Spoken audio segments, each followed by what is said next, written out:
It is Friday. Welcome in. This is Three-Man Front on Jox, Pat, Landrum, Molly. Conrad will be with us only for a few minutes. He's worked hard today. He needs to go home and take a nap. I'm tired.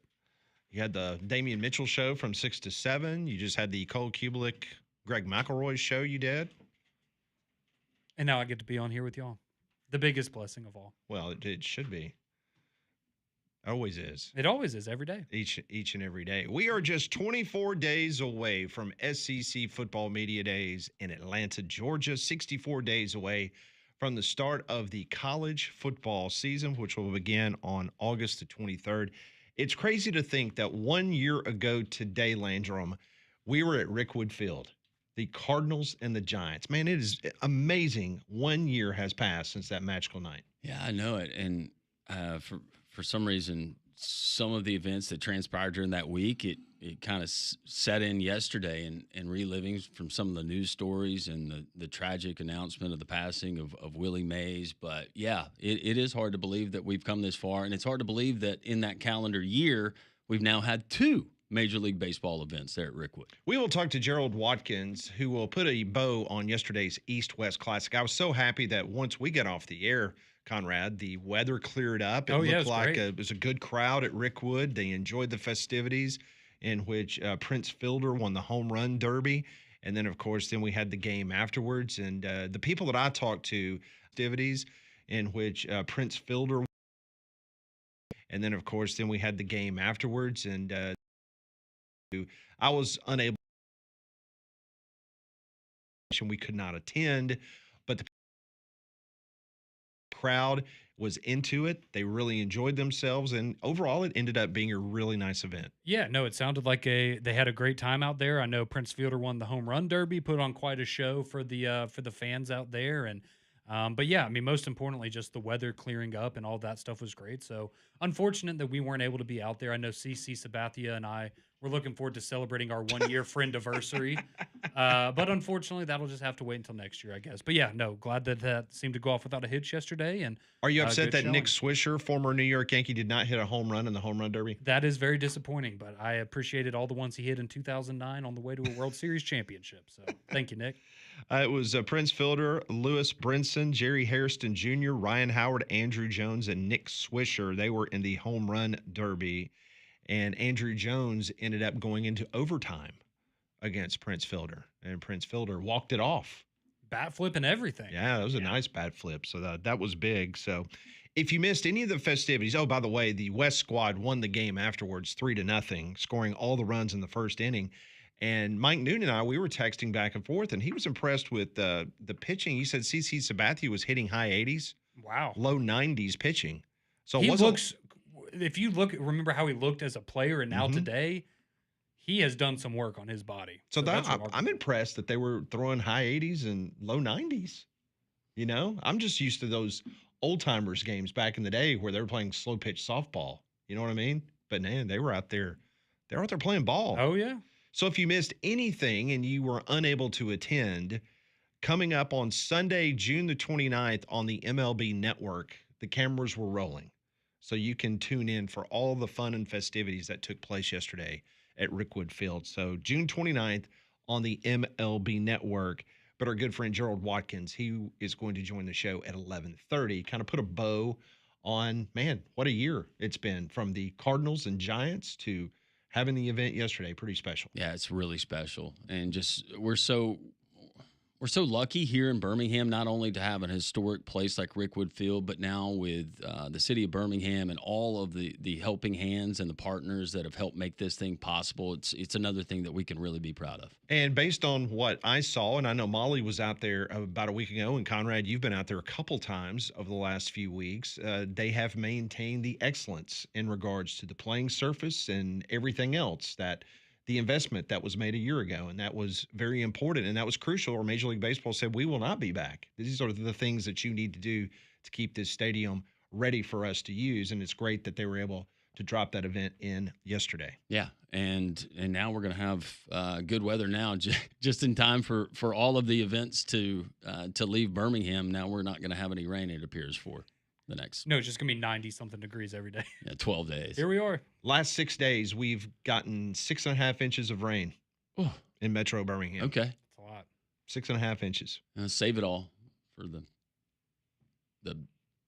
8 weeks of drought that we'll have. Sounds about right. Nobody's got a yellow yard in Birmingham. I can tell you that. That's true. It is green everywhere. Some people don't like that. Some people wish their grass would die. Not Pat anymore because he's got that zero turn. But I'm itching. I know. Like I Just go out in your driveway, practice. Have any of your Just neighbors have you practice asked making runs around the neighborhood? Hey, you want me to come cut your grass? I think I've said this before. I'm the only person in my neighborhood that doesn't have service. Oh, really? That's right. So, Side hustle. well, it's been too wet. Yeah. Pat Smith Landscaping. There you go.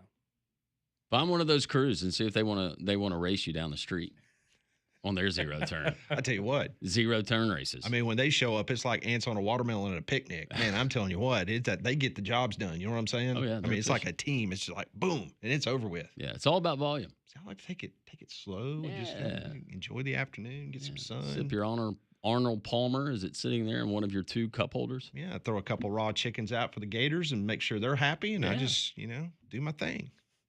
Speaking about doing their thing, if you listened to the Braves last night on the Braves Radio Network here on Jox, man, what a performance by Strider. Man, Braves get it done. A sweep of the Mets. All Bees with a bullet out towards left field. There's a base hit. Olsen around third. Here's the throw out of Taylor. Throw to the plate. A dive, and he's in there. There go the runners. The pitch is low, ball 4. Whatever sign he gave him, whatever sign he couldn't hear, he couldn't throw it over the plate. And that'll be the last pitch that Holmes throws tonight. Ozzie, green light? No. Ball 4, he forced in another run. 3-1 Atlanta. 2 runs in the inning. Winding the pitch, swung on, hook to right field. Stay fair, ball into the corner. Everybody run. Everybody touch the bags. Everybody get waved home. Here's the throw to the plate. Safe. A 3-run double for Olsen. He cuts it loose. Got him swinging, strike 3. It's a Braves win. They sweep the Mets. Mets came down here and got peeled like an apple by the Braves. You gotta love that. Peeled like an apple. How about that? A 3-game sweep. They win last night 7-1. Matt Olson, as you heard, 3-run double. Strider, 8 Ks, 1 base on balls. ERA now down to 3.89. It was in the 5s just a couple starts ago. How about this? His last 2 starts, Landrum, 12 innings pitched, 1 earned run, 21 strikeouts, and only 2 base on balls. It's remarkable. You want to talk about the pitching has not been the problem the last few weeks for the Braves, especially Strider. They've been the best staff. They have the most strikeouts since June the 6th, but you look at that staff and what they've been able to do since that date has been incredible. And to only allow 5 runs to the New York Mets in a 3-game series, we'll take more of that. New York pitchers were not as efficient as Atlanta's pitchers. They walked 9 Atlanta Braves. 9. You get when you start Clay Holmes.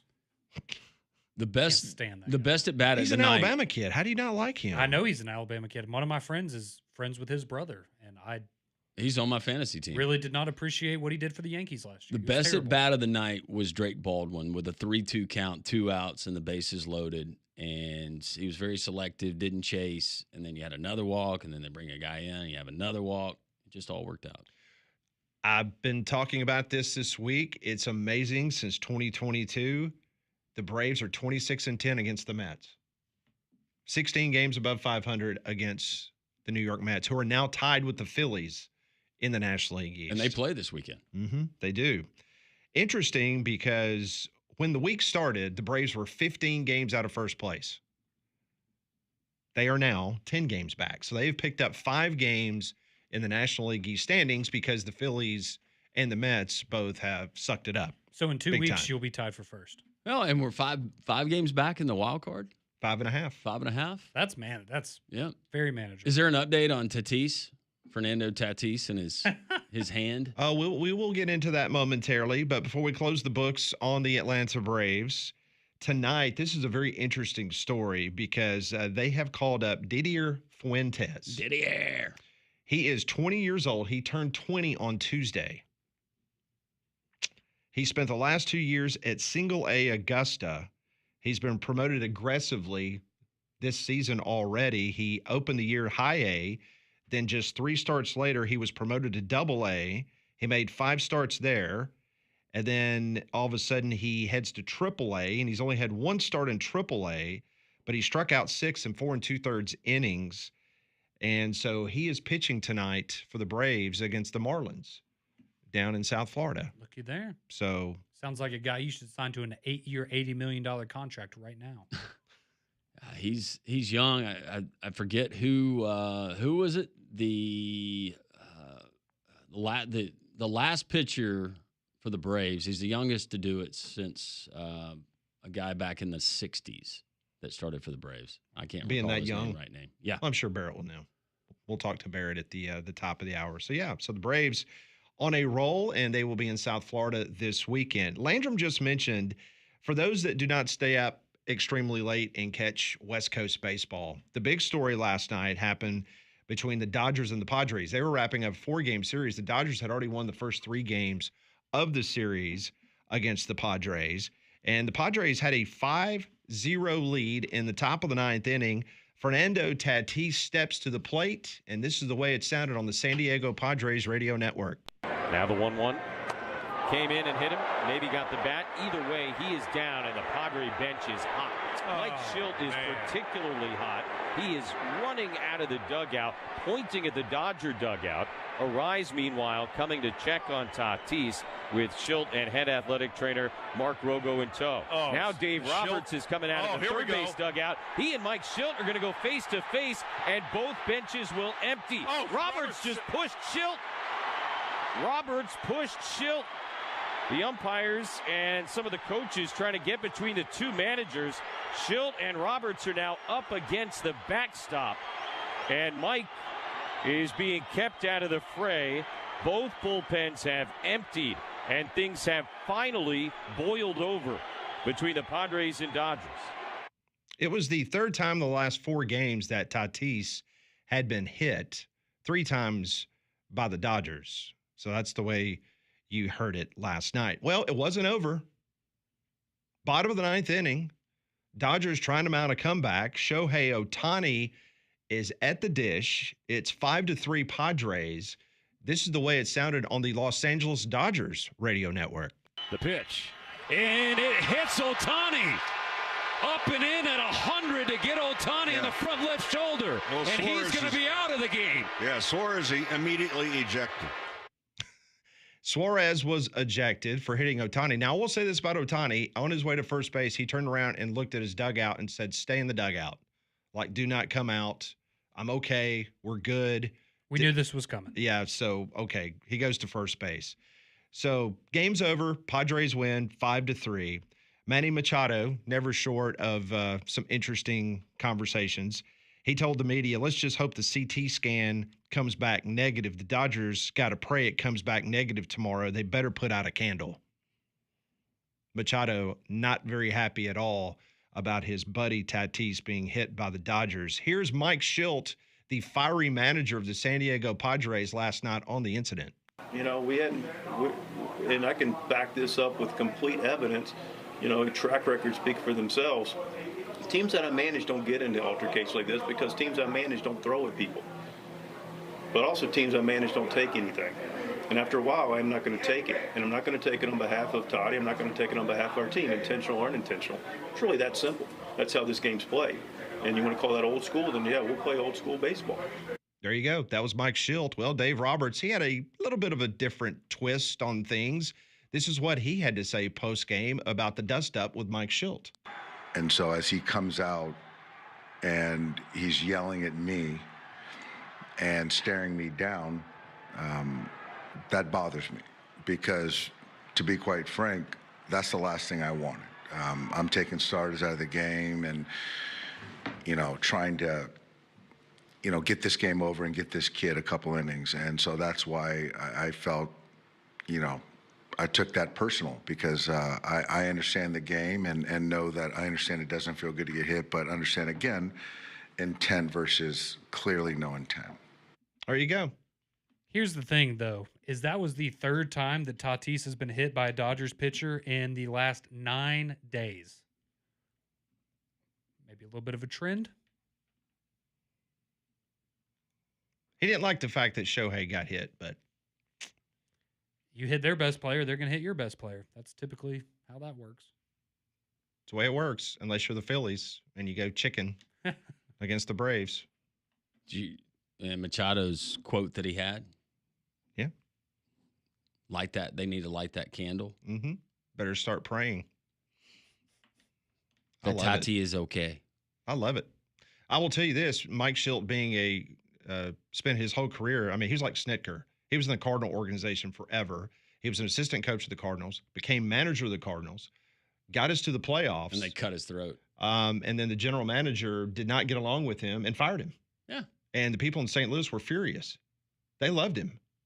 And then all of a sudden he gets a job with the Padres, and he's done an outstanding job in San Diego. Meanwhile, we're still, just doing whatever we're doing. Not taking away anything that he's done. They've done an outstanding job of spending a lot of money on getting talent. Well, they have, but he's, before he took over, they also spent a lot of money. No, they on did. talent They did. And There's did not been a have the success. lot of money squandered with that club. Yeah. So I love it. Old school ball. Yep. Old school Good. ball. And you need someone to have a check on the Dodgers organization. And I think that's beautiful. Put them in their place. That they're able to do that. So just a wonderful night of baseball all the way around. The Cardinals, their 6th doubleheader of the year. They win. They sweep a doubleheader with the White Sox, and only the second time in Major League Baseball history. In Game 1, a rookie comes up, Grillo. He gets the win. He comes in Game 2 and gets the save. Oh, that's awesome. Only the second time in Major League Baseball that's ever happened on the same day, where you got your first win and the first save. That's really cool. That's awesome. Second time in the history of Major League Baseball that took place. And Nolan Arenado hit his 350th home run, becoming only the 7th player to have 10 Gold Gloves and to hit 350 home runs. Everybody else is in the Hall of Fame. So remarkable. Yep, sure is. Plenty to get into. Wimp Sanderson at the bottom of the hour. 11 o'clock, Barrett Slee talking baseball with him. Gerald Watkins on the East-West Classic. Our good friend Dimitri Ravenos is going to be on the program at noon. And don't forget, Molly's got When Harry Met Sally to review coming up at 12:30. When we come back, we'll tell you what movies she possibly will be able to watch and review for next week. This is the Friday edition of 3-Man Front.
It's going to be must-see TV once the Padres and Dodgers hook back up again.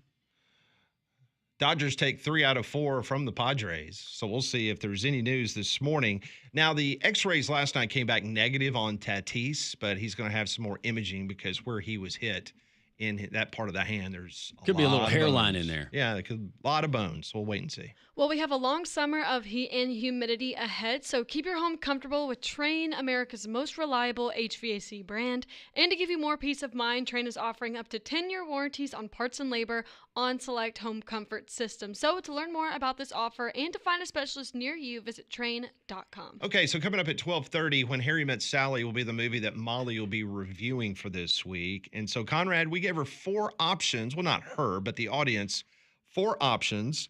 And where do we stand and what are the movies? Yeah, so be completely honest, Molly's had a really good run this year of really good movies that you've gone to watch. So far. Well, it's going to come to an end next week. Oh. So we gave you 4 movies to vote for.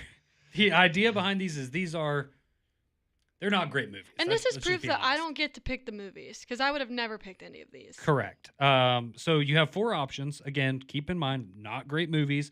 But you have Jaws 3, which we talked about, and it's the 50th anniversary. Today's the 50th anniversary of the original Jaws debuting in the movie theaters. Today is 50 years. And who knew we had Jaws on the mind early in the week. So Jaws 3, also Jaws 3D as it's known, is an option. You have Gremlins. I know that's a fan favorite for a lot of people. You have Flubber, the Robin Williams movie from the late 1990s. I don't think I ever saw Flubber. Yeah, I saw Flubber. Don't worry about it. Yeah, you're not missing anything. Then you have the 4th option. That makes me feel really good. Yeah, is Waterworld. One of the worst movies I ever saw. With Kevin Costner. Production crawls through the roof and a long and not very good movie. You know, I've always been a Costner fan, but you had that disaster, and then he followed that up. Did you ever see The Postman?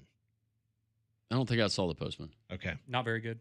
Not very good either. Okay. So that's when he was hot, and so Dances with Wolves. Now I like that. Yeah. I like Dances with the Wolves, and of course he had Bull Durham and some other movies. But yeah, he had back to back The Waterworld and The Postman. Do a search on The Postman and read the synopsis of that. It seemed like it had a good premise, but just the execution was. Yeah, just was not. So Waterworld was on the list. So who's winning? Yeah, so those are your 4 options. Right now, this isn't like last week where we had a really, really tight-knit race. Gremlins is running away with it right now. So Gremlins has 58% of the vote. Flubber is in second with 17%. Waterworld is third with 13%. And Jaws 3 is in last with 12%. So it looks like... Not even close. I will say this. I think of those 4 movies, Gremlins is definitely the best out of those 4 movies. It's interesting because I don't know if you remember this, Landrum, because I'm older than you and you might not remember it. But I remember when Gremlins came out, and I remember the trailer of the movie, and it came out, and everyone was like, oh, man, this is going to be great. You know, these little cute-looking gremlins, blah, blah, blah, blah, blah. And then families, we didn't have the internet. Families would take their kids to go see Gremlins, and they walk out of there traumatized. Yeah, I think that's one of the movies that caused them to make the PG-13 rating. I think you're right. Because it scared a lot of kids. Yeah. Oh yeah. Yeah. So the funny story is, I was down. My grandparents, they lived in Wetumpka, but my cousin down there, she was older, and she said that she would take me to the movie, and it was going to be she was going to take me to see Never-Ending Story. Mm-hmm. But I had seen the trailer for Gremlins, and that was totally in my wheelhouse as a 5 or 6 year old. And I was like, hey, will you take? And she said, well, yeah. She was like the cool cousin. So we went and we watched Gremlins in the theater. Did it scare you? No, it was great. I think I kind of like that movie. I mean, it's not great, but it's. I know. I thought it was great. It's entertaining. I loved it. No, I didn't think it was great. My point being, before you had, I mean, literally the only people that you would ever see a movie review was Sisker and Ebert on the weekends. Yeah. Mm-hmm. You did not have internet. You did not have. So you saw the trailer and you said, oh, that looks interesting. Let's go check it out. No, I was cool with it, but I'm just saying the majority of people that was like, they saw the trailer, they saw the cute little there was Gremlins. Who was the other guy? Was it Gene Shalit that was on the Today Show? Yeah. With the big mustache. Yeah, he was the other critic. He had the white man afro. Yeah, that was him. And the mustache. And the glasses. Yeah. That was Gene Shalit. Yep. Great Christmas movie, though, Gremlins. It's a Christmas movie? Oh, yeah. It's considered a Christmas movie. It is. Oh, I didn't know that. It's set at Christmas. Mm-hmm. Gotcha. Yeah. So, Now I know what the Gremlins are, But like I said, I've obviously never seen the movie. It'll just be interesting to get your opinion if it looks like it's going to win on the, I guess, like the animation style and how they were able to make the Gremlins come to life. Because by today's standards, it's very cheesy looking, but for back then, I'm sure it was horrifying and very impressive. But well, I'm excited. You should be if it wins. I don't think there's no if. Right. I mean, we've been charting this for over a year. When we get to 1028 during a program, and you look up and there's someone that's above 50%, it's not right. It's not changing. You get to watch an old lady get shot out of a window. I thought that was funny. Oh, can't wait for that. I got a kick out of that part. It was just like Cocaine Bear, watching the ambulance scene.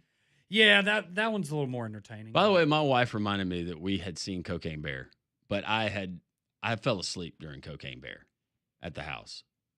So I just want you guys to know that I didn't watch it without you, Conrad and Molly. Pat's already seen it. Yeah, I've seen it too. Conrad's seen it. Oh, you've seen it? I saw it in theaters because Paige wanted to go see it. I mean, would you not expect the family that goes and watches little kids chew on knives in a movie that they wouldn't go see? I just love the opening scene when the guy's in the aircraft and he's doing him a line or whatever, and he's throwing out the duffel bags and then he knocks himself out. Yeah. Molly will thoroughly enjoy it. It's a good movie. Isn't it based, like loosely based on a true story? It happened outside of Knoxville, Tennessee. That's what I thought. Yep. East Tennessee. Yep. I'm excited. Gotta watch out for those cocaine bears. Coming up next on Three Man Front, Coach Wimp Sanderson, brought to you by Crane Works. This is Three Man Front on Jox.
We will talk, hopefully, in a couple of minutes to Coach Wimp Sanderson, brought to you by Crane Works. Want to remind everybody about Golston Tree Service. Right now, the ground is saturated. The canopies are full, which means trees are going to fall with heavy winds, and we've experienced a lot of that over the last couple of days.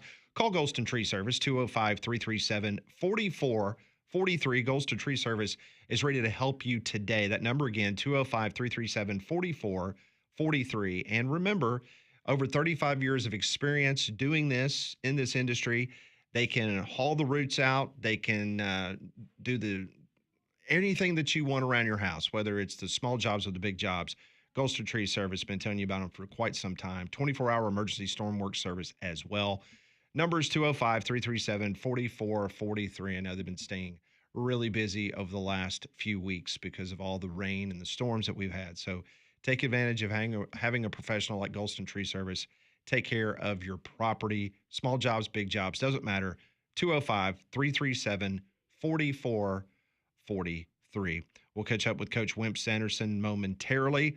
We've got a day off in the College World Series. They will be back at it tomorrow, starting at 6 o'clock. Game 2 will be on Sunday night, and if necessary, it will be a winner-take-all Game 3 on Monday night. LSU is going to be the home team in Game 1, visitor for Game 2, and if a Game 3 is necessary, LSU will be the home team.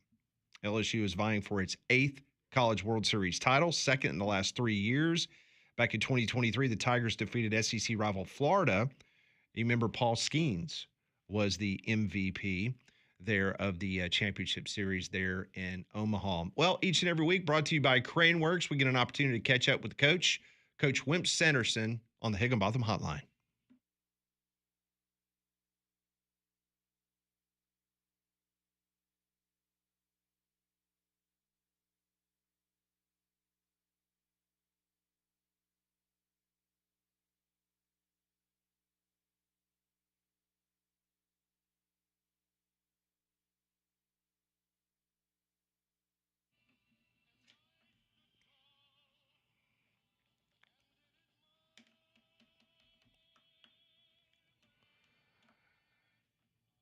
And joining us now on the Higginbotham Hotline, our good friend, Coach Wimp Sanderson, joins us here on Three Man Front. Coach, I hope you've had a good week.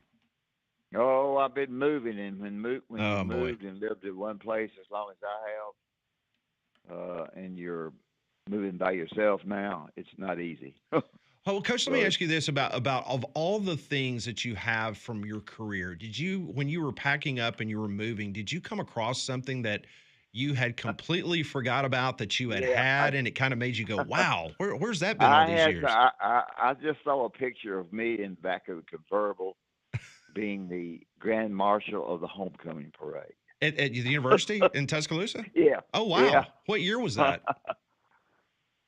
That's a good question. I think the president will bring back all of them, see if they're still living. I can't remember what year it was. I guess it's in the 80s sometime. But I don't think I threw any peanuts or popcorn or bubble gum out there. But I was sitting on the back convertible waving at everybody. So nice. Well, that is very cool. That was a long time ago, folks.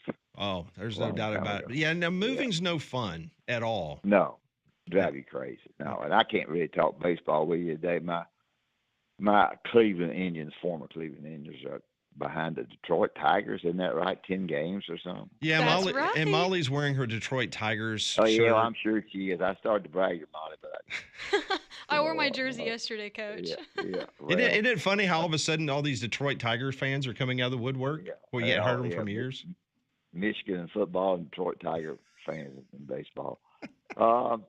Michigan State, the former athletic director at Alabama, went to Michigan State from Georgia Tech. The process of athletic directors trying to take the money that they're getting and divide it among the teams at your place is not easy to do. And I think it's and I'm not going to get into anything real deep because I don't know anything real deep, but I think it's an interesting subject for we're kind of going through a dead period right now a little bit, I think. And y'all have y'all talked about this at all? Can I mention this? It would be worth it. Sure, absolutely. No, we haven't. Greg Burns come out and said that they're going to distribute the money. I think I'm correct, among the 6 teams that you buy a ticket to see. Mm-hmm. That would be football, of course, big, basketball, baseball, ladies basketball, gymnastics, and softball. It's not the 6. I would say that would be the 6. So basically, the money is going to those different places, and of course, it drops down from way, way, way up, which it should. With football, all the way down to what they give with gymnastics and I guess softball. So I just think this is an interesting subject to think about. If you're one of those coaches worrying about what kind of money you're going to get, pretty much you go ahead and say what you're going to say and do what you can. Now, the other factor with this in recruiting, of course, I was a big recruiting guy, is that you can still do NIL, and you better have your, if it's Yale, Alabama, or whatever it is, Auburn or whatever, you've got to do a lot of work there in order to really make up the money to get as many people as you can get, and of course you've got the 3 guys, or not 3 guys, but the committee that will decide on what you can do and what you can't do. Don't you think this is? I don't know what y'all need to say something about it, but it's confusing to me. Is and very, very difficult. Yeah, it is, Coach, and it's very interesting that you brought this up because literally a couple hours ago, Greg Byrne did a radio interview in Mobile, Alabama, and they asked him about cutting sports at Alabama. Right. And he says, we have one team that makes a healthy profit in football. We have one that turns a profit in men's basketball. We have 19 sports that don't turn a profit. So he's just trying to make everybody aware that they're going to do everything they can not to cut sports. But I think, Coach, you're a very smart guy. You understand this business as well as anybody. I think it's inevitable that there is going to be some cuts somewhere. Yeah, and there's going to be some lawsuits again. Yeah. And you think about this. You think about I hate to say this, but ladies will sue you. You take a ladies basketball team that has been very, very good, and we've got one in the league, and you start going down and distributing your money. And I'm not sure this ladies basketball. I'm not sure what their income is, and whether they're making money. I don't think they are, but I won't argue that. No, I think you're right, Coach. I saw some numbers because South Carolina and LSU, even when they won national championships, the women's basketball team they were in the red. They were not in the black. Well, the lawyer deal. I think this is interesting to our listeners. I'm not telling it exactly right, but I'm telling it close. There's afraid, hard feelings, ends up being lawsuits. We're dealing with agents, and we're dealing with agents as individually with people, and then we're dealing with lawyers with teams and individually too. So if Coach Bryant, Johnny Vaught, and all those people, Ole Miss would wake up today and walk out and look at this, they would. I'm not going to go into $15 a month crap again, but just absolutely. It's worth it for a dead day for y'all to get calls after I hang up about the good and bad of that. But we're going through a very difficult time, I think, in college athletics. I know that, and it is what it is, and I know it's not going to change. But it just seems that we can't seem, even with the lady having the lawyer, not lawyer, but judging what she did, we're still going to end up with some lawsuits. The coach, Wimp Sanderson, presented by our friends at Craneworks, joining us on Three Man Front and joining us on the Higginbotham Hotline. Coach, anything else you'd like to share with us? I was gonna transition into just back to the playoff format, but I know that we've kind of talked about that ad nauseum. if you had a preferred No, I guess method. not. It was a dead day. Well, I'm not going to tell you the time I met Olivia Newton-John. So What? Whoa, whoa, whoa, whoa, whoa, whoa, whoa! Did you meet her in Australia or did you meet her here in the United States? You me to tell that story? Yes. Of course we want you to tell the story. One of the best songs of the 1980s, the great song and video Physical. She was at Coleman Coliseum. Mm-hmm. I happened to go to that concert for some reason alone. When I got there, I was really, because Elvis and all them came through the Coliseum. I got to meet all of them. I was really anxious to meet her. So I parked out on the left side. I happened to see her sort of see a bus out there when I got out, and I knew when she's going to sing her last song, she's 88 and out the gate. I mean, she's going to be out there fast. So I got my little fanny up and moved over to the exit door, so that when she came out and got into her bus, I think it was a bus. It wasn't no cheap bus, it was a big time bus. That I would be there available to maybe follow her to the airport and meet her. So she got in the bus, and there were 3 police cars behind her. One was a police car and 2 other cars behind her. And so she started going out towards the end of town, going to the airport. I decided to make my car the 4th car. So I got in behind the other 3 cars. And when we got to a stop sign or a red light, the policeman waved us through. Guess what? They waved me through too. Nice. Isn't that nice of them? That's very nice. Yeah. Drafting partner. Yeah. But there was a bus, there was 3 cars, and there was me. So we took off out there. They got there quite a bit ahead of me. And so I waited a few minutes, and I fiddled around, and I'm thinking, so I go to the gate. I go to her gate. She's locked in. She's in her plane. I don't know what she's doing, but she's in the plane. The gates are locked, and for long she's fixed to leave. So I go to the gate, and the guy comes down the steps, and he comes out, and I, not that I was going to be anybody, I just said I was Wimp Sanderson, the head basketball coach at Alabama, and I would love to meet Olivia Newton-John if I could. And he said, let me go see. So he goes back into the plane. I got the pictures of it. He goes back into the plane, and I'm thinking he's going to come out and say no. He comes down the plane thing, comes out, unlocks it, and he said, Miss John, she will see you. And I said, thank you. So I go in on the plane, and she is just finished getting dressed. She has a dresser there. She's dressed her, and I sit with her, and I visit for about 30 minutes. Nice. What'd you guys chat about? I don't know. I knew you was going to ask me that. I don't remember what we chatted about, but I've got a bunch of pictures on the wall in this new house. I saw that a minute ago. Oh wow! Where I had somebody. I can't remember if we had. Did we have cell phones then? If we did, Coach, it was the big old bricks. You know what I'm talking about? I got somebody on there. I got. She had a lady with her had just dressed her, a foreign lady, and but I got the pictures. I got pictures.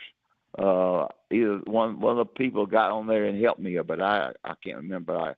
But I got pictures. He and I sitting on the plane. So anyway, I was nice enough to be the fourth car in that long trip out to the airport, and I got on the airplane with her, and so it was good. Man, well, one thing is for sure. You always got to. Yeah, no, I was just going to say what's the old saying? It's better to be lucky than good, and of course, always being at the right place at the right time. Yeah, that's right. So That's really about all I got to say. I know you guys have got more things to talk about. Well, listen, one thing's for sure, David Upton and the fine people at Craneworks, they bring you to us each and every week, and we're blessed to have that opportunity, and they just do a great job with downtown and, of course, offices all over the Southeast. Well, David and Amber, terrific, and I appreciate David. They can tear it down and put it back up, whatever you want to do, what to do. And when they do anything for you, they bring the operators with them.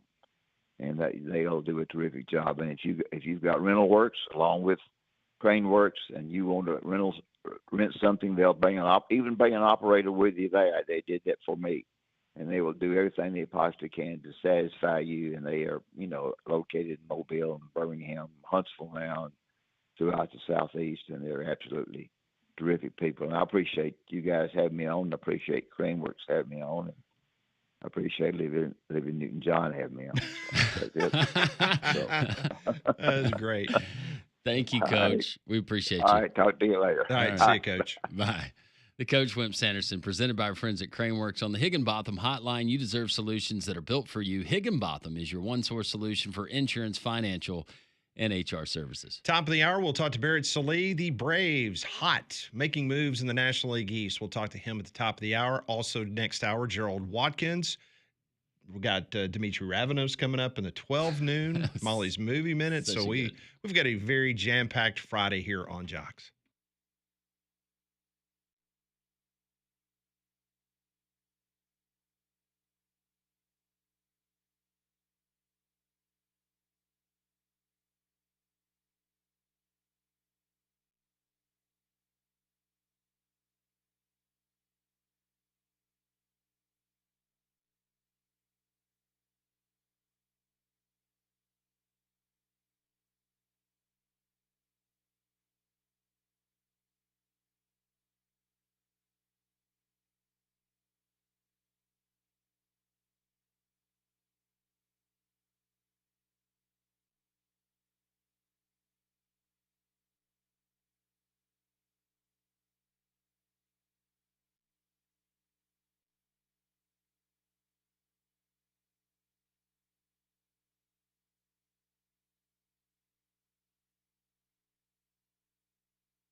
Can't you see Coach sitting on the tarmac with Olivia Newton-John in like 1983?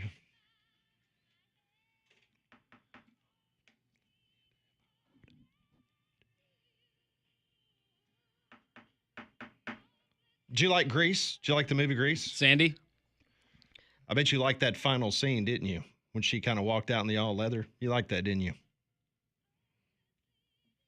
Leather's undefeated, Pat. Yes, it is. I'm not even kidding. Grease is one of my favorite movies. Is it? I love Grease. My older sister was a huge Olivia Newton-John fan, so I've heard a lot of that in my household. Mm-hmm. I don't think I've ever met a woman who does not love Grease. A lot of men love Grease, too. Conrad is a huge Grease fan. I know. He said he used to watch it It's over and over. electrifying. And he would try to mimic the dance moves of one John Travolta. Well, he's I got can the see that. T-Birds leather jacket that he wears sometimes in It's the got office. a lot of hair gel, too. Yeah. Yeah. A lot of hair gel. Leather. You own anything? You own a leather jacket? I do not. What about leather pants? Chaps. Are the I have leather chaps. pants, the leather looking pants for women, are they still in style? I know not summertime, but I have a pair. yeah. Yeah. But no, not for summer. You're right. I have the leather chaps. Nice. Really? You wear anything under them? Or is that just for you and Leanne? That's kind of a weekend thing. Sheriff's back in town. Missy. How about our friends at Stark Exterminators? You got to take care of your family, and that means taking care of the inside of your house and the outside of your house. When you're out there and you're enjoying fun with Sally and Johnny, well, you don't want stinging insects. You don't want bugs that are going to be crawling all over you. They serve a purpose in nature, but they don't serve a purpose on you. Our friends at Stark Exterminators, family owned for over 61 years, they're going to take care of you. Call them today for the free home or business pest inspection, 855-STARK now, or visit starkexterminators.com. When you do, one of their professional and courteous team members will come out to your home or your place of business, inspect it thoroughly inside and out, address any existing issues and any issues that might arise down the road. Also, they're going to use the most environmentally effective and safe products available. That's good news for you. Good news for the environment, also good news for your pets, and that's part of your family. Stark Exterminators. Call today for the free home or business pest inspection, 855-START now, or visit starkexterminators.com. Always tell them Landrum from Jox sent you. We will talk some Atlanta Braves baseball with one of the voices of the Braves Radio Network. Barrett Sully will join the program. In just a couple of moments, we'll talk about a big sweep that the Braves had at the hands of the New York Metropolitans, as the Mets have now going south, going the other direction in the standings. Also next hour, the East-West Classic wrapped up yesterday. Gerald Watkins from the Friends of Rickwood, he'll join the program. 12 noon, Dimitri Ravanos will join the program from college football bubble bath. Interesting video he has put out, including the biggest dorks. That's great. In the It's Southeastern so good. Conference. Dimitri's so good. We'll talk to him, and Molly will review When Harry Met Sally. All of that straight ahead on this Friday edition on Jox.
Welcome back. It's hour number 2, three-man front on Jox. Pat, Landrum, Molly Conrad will be back with us on Monday. Braves sweep the Mets last night 7-1. We'll talk to Barrett Sallee from the Braves Radio Network momentarily, talking about the Braves heading South Florida is the next trip as they take on the Miami Marlins starting tonight here on Jox. Well, Diamonds Direct is not your typical jewelry store. It is a full-on experience. It's truly a vibe, and it's amazing. The second that you walk in, you're buzzed through the front door like you're a VIP. They greet you with champagne, and it's warm. They have this personal energy about them like they've been expecting you. I went in recently, and I was honestly blown away. The place is extremely sleek. Everything sparkles, and the team actually listens. I told Sasha, the diamond expert, everything that I had in mind, and she showed me pieces that match not just my budget but also my whole style. I ended up falling in love with this bracelet. It's simple, it's so elegant, and it's so me. And right now they're having a great sale going on where if you buy an engagement ring,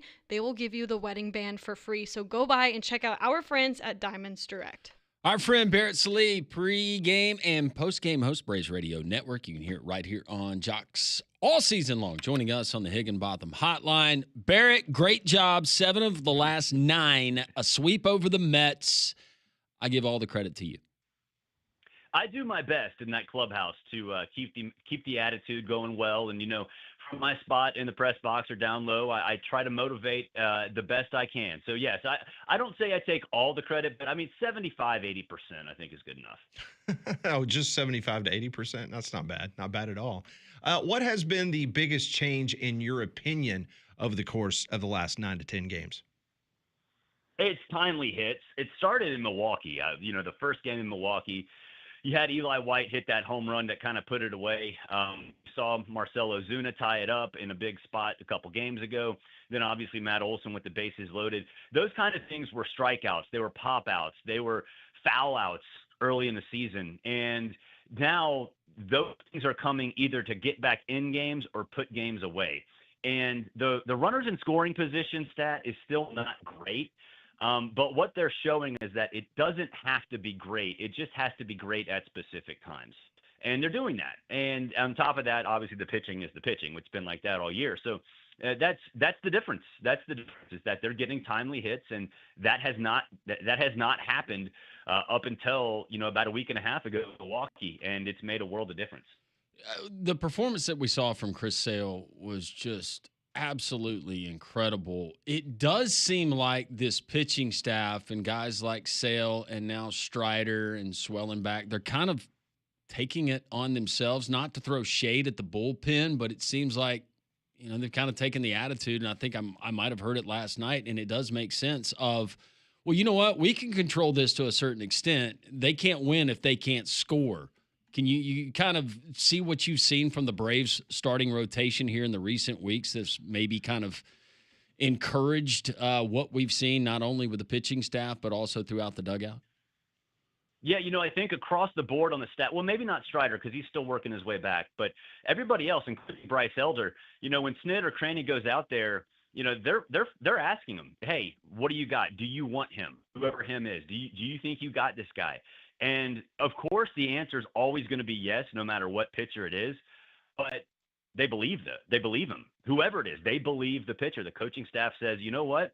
This is the chance. There's Bryce Elder or Sale or Swelly. Hey, you know what? We got to get 1 out. We got to get 2 outs. Yes, it's a jam, and sometimes that pitcher has pitched his way into a jam, but he's the best option to get out of said jam too. So, to me, it's really more about mindset than stuff, right? Chris Sale's a veteran.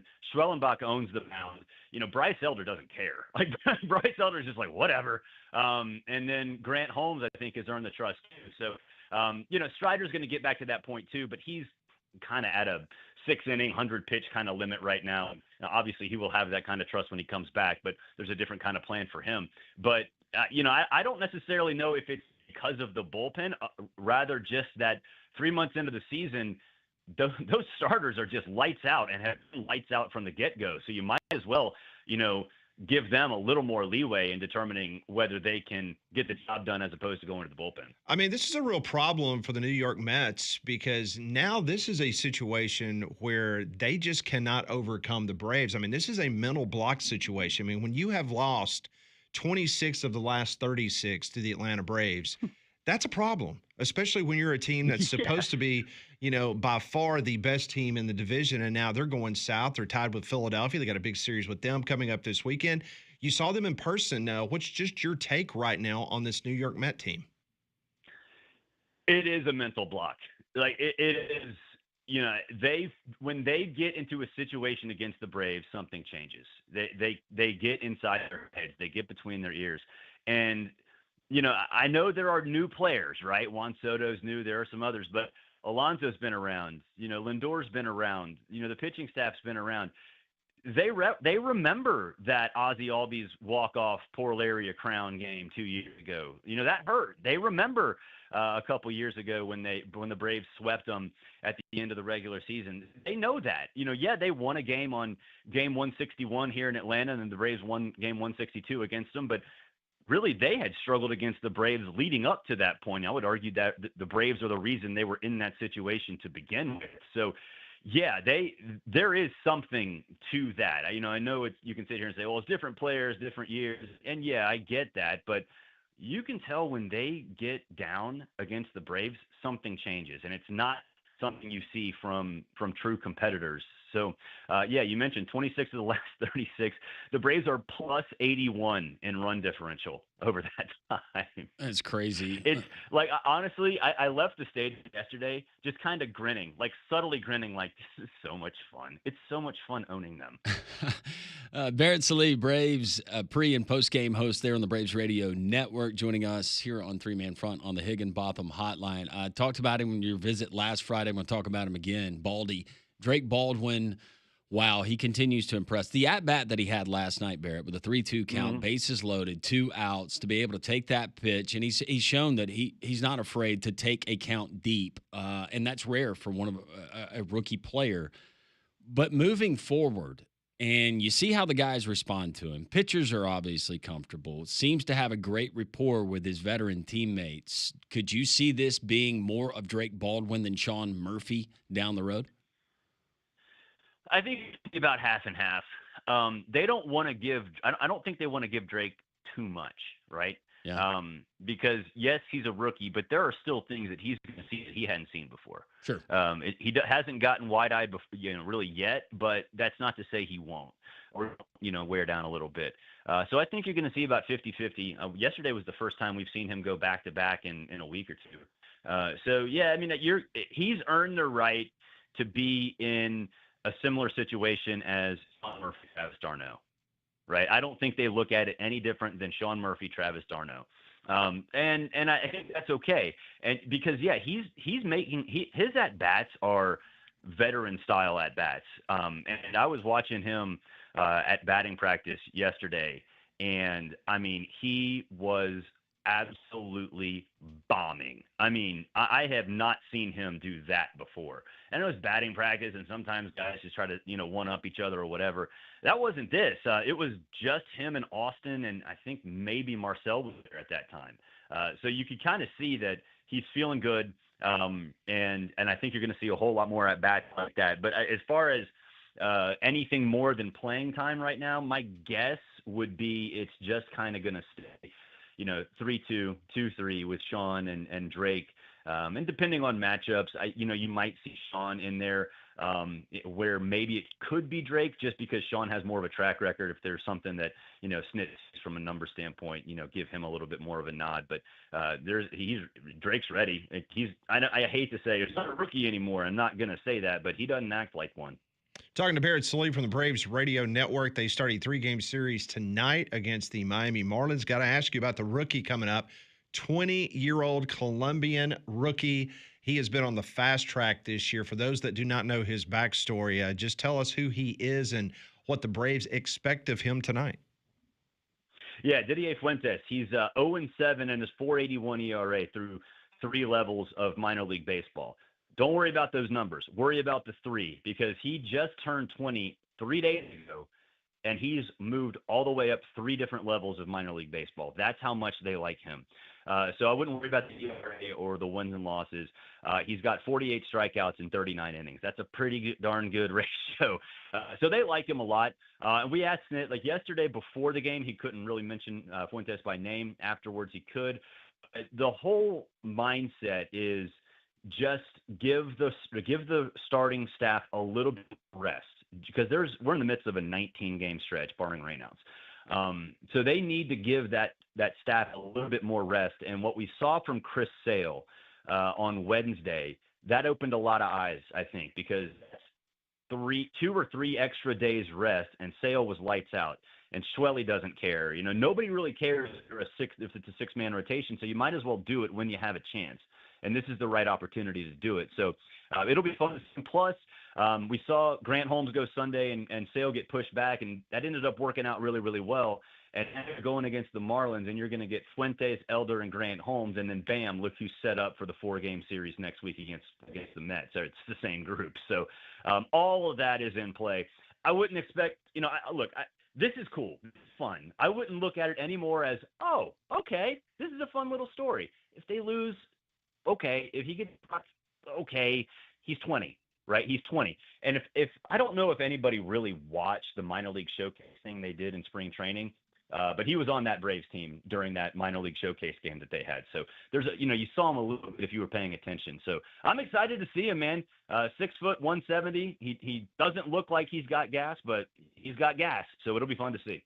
Quickly, Profar, what are you hearing on Profar? I know that I heard that he's been, I don't know what he's been doing, but I know what he allegedly did and why he's been out. How much can he help the Braves when he comes back? What's the timeline, and what are you hearing about his progression?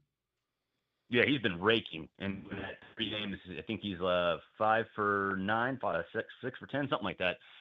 He's been absolutely raking. So he's in his rehab situation right now. You can start rehab games 15 games before your first game back out of PEDs. So barring rainouts, it'll be July 2nd when he's back. Obviously, that could change if there's a rainout somewhere. But he's going to help. Like, it's funny because they're just trying to land that plane in that number 2 spot in that order. Right? It's Baldwin, it's White, it's Verdugo.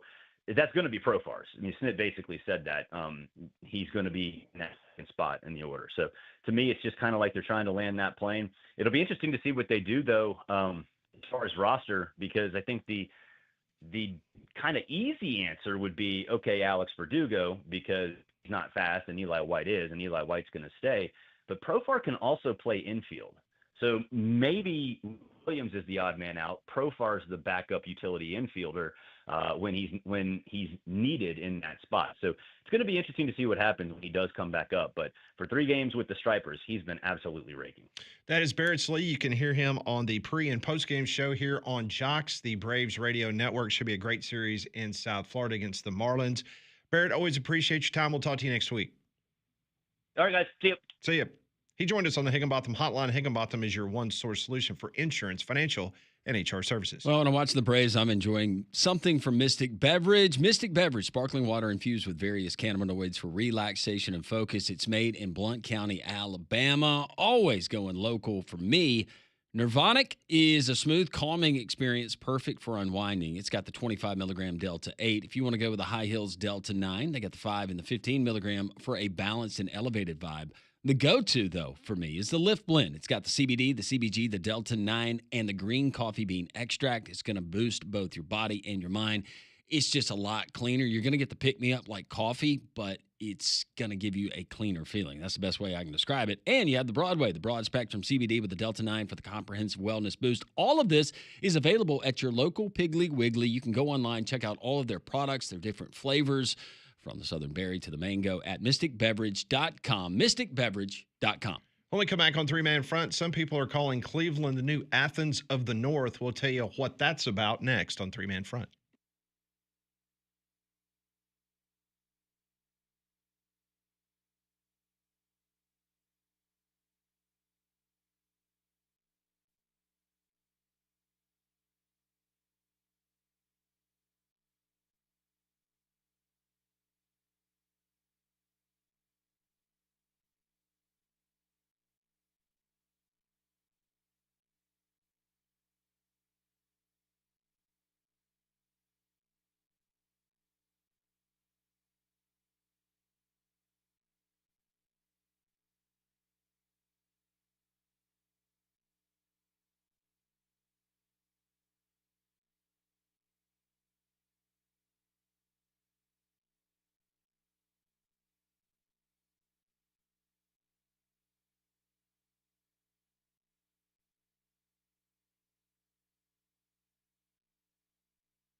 11:18 here on Jox. This is Three-Man Front. Pat Landrum, Molly Conrad back with us on Monday. I was just having a conversation during this commercial break that we just had in regards to Abide Roofing. And Travis Lloyd and his local roofing team, they're ready to assist you right now because many of us are experiencing some problems around the house. We've had over 6.5 inches of rain here in Metro Birmingham just the last week alone, which means there could be some problems in your attic that you're unaware of, and you're going to start seeing it on your sheetrock on your ceiling.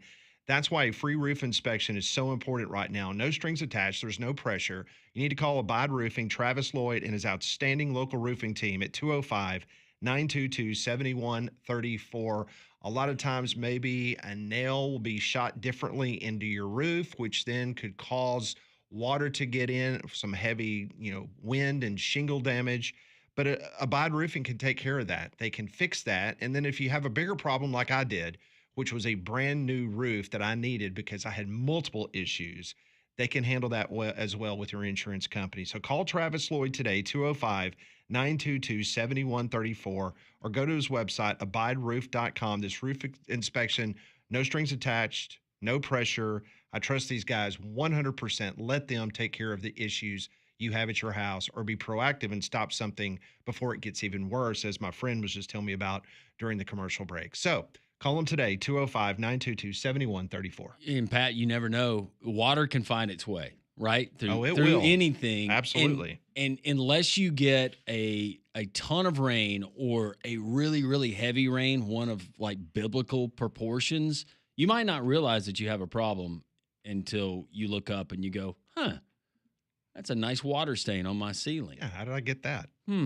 That's how it started with me. And then all of a sudden it was like that problem. Oh, you got another problem here. Oh, yeah. Well, it's not showing up here yet, but it's going to. And then, yeah. So you need to call Abide Roofing, abideroof.com. Yeah, for sure. Your texts are coming in. 205-834-9450 on the text line. A myriad of different topics, from movies to our conversation with Wimp Sanderson to yesterday, what happened at Rickwood. Somebody asking, how many times did Andrew Jones strike out during the home run derby yesterday? I do not have that stat. He went 0 for 3 in the playoff with Fielder. And then Fielder hit his first pitch for a home run to win it. I don't think he struck out. I think he might have popped out. Okay. He's a heck of a nice guy. Mike in Shreveport says, anyone blaming the Braves' struggles this season, and I guess he's saying on manager Brian Snitker, doesn't know much about baseball. Players not performing is their issue, and I believe that's definitely a playoff roster. Stop the talk about firing Snitker. No, that's been something I've brought up multiple times. It's the players not performing. If they can't get a spark under them, I don't know where else you go, but it appears that they do have a spark on them. I'm not asking for anybody to fire Brian Snitker. I have heard people say that they would like Brian Snitker to be gone. Pat, what is your opinion? You're an unbiased baseball guy. I don't think you should fire him, but I think that if they had not kind of turned the ship around a little bit, there was going to be a head that was going to roll down the staircase, and it was probably going to be his. Well, you got millions and millions of dollars that are committed to a roster, and they're there. Whether you like it or not, you can try to deal some of them, but they're there. Something has to change. You have to keep getting 40,000 people into Truist to pay bills. They're not going to fire the general manager, and they're not going to fire the players. So there's only one other option, and that would be Snitker. There you go. But I'm not advocating them doing that. I'm just saying that's if you're looking for a scapegoat, that is going to be your scapegoat. First of all, you're not going to find someone who is more of a gentleman and a good human being than Brian Snitker. But everyone needs to understand that these managers and coaches are hired and they will be fired. It is inevitable. Either they leave under their own volition or they leave with a nice severance package. But it will happen. Yes, it will. That's undefeated. Yeah. When it comes to professional or college sports. Somebody asking, when did Major League Baseball turn into hockey? Used to be this way. No, this is It used to be every night, stuff like that. I mean, the Was game it 86? Was it the 86 Braves Padres game where they had the bench clearing brawl? Was that 1986? It was in the 80s. Many. It was in the 80s, but man, we used to have some really good dust ups. Sure, just like you used to have great manager dust ups with umpires. Yeah. You know, now it's just, let's go to New York. Let's fix our mistake as an umpire. Remember the Braves fans will remember this. Remember Otis Nixon going after Richie, the pitcher from the Phillies? That was quite a thing. I remember Sandy Alomar drop kicking a guy. Well, then you had his brother, Roberto Alomar, that spit on an umpire during an incident. Yeah. And sort of the extra stuff about Roberto started coming out. Yeah, that wasn't good.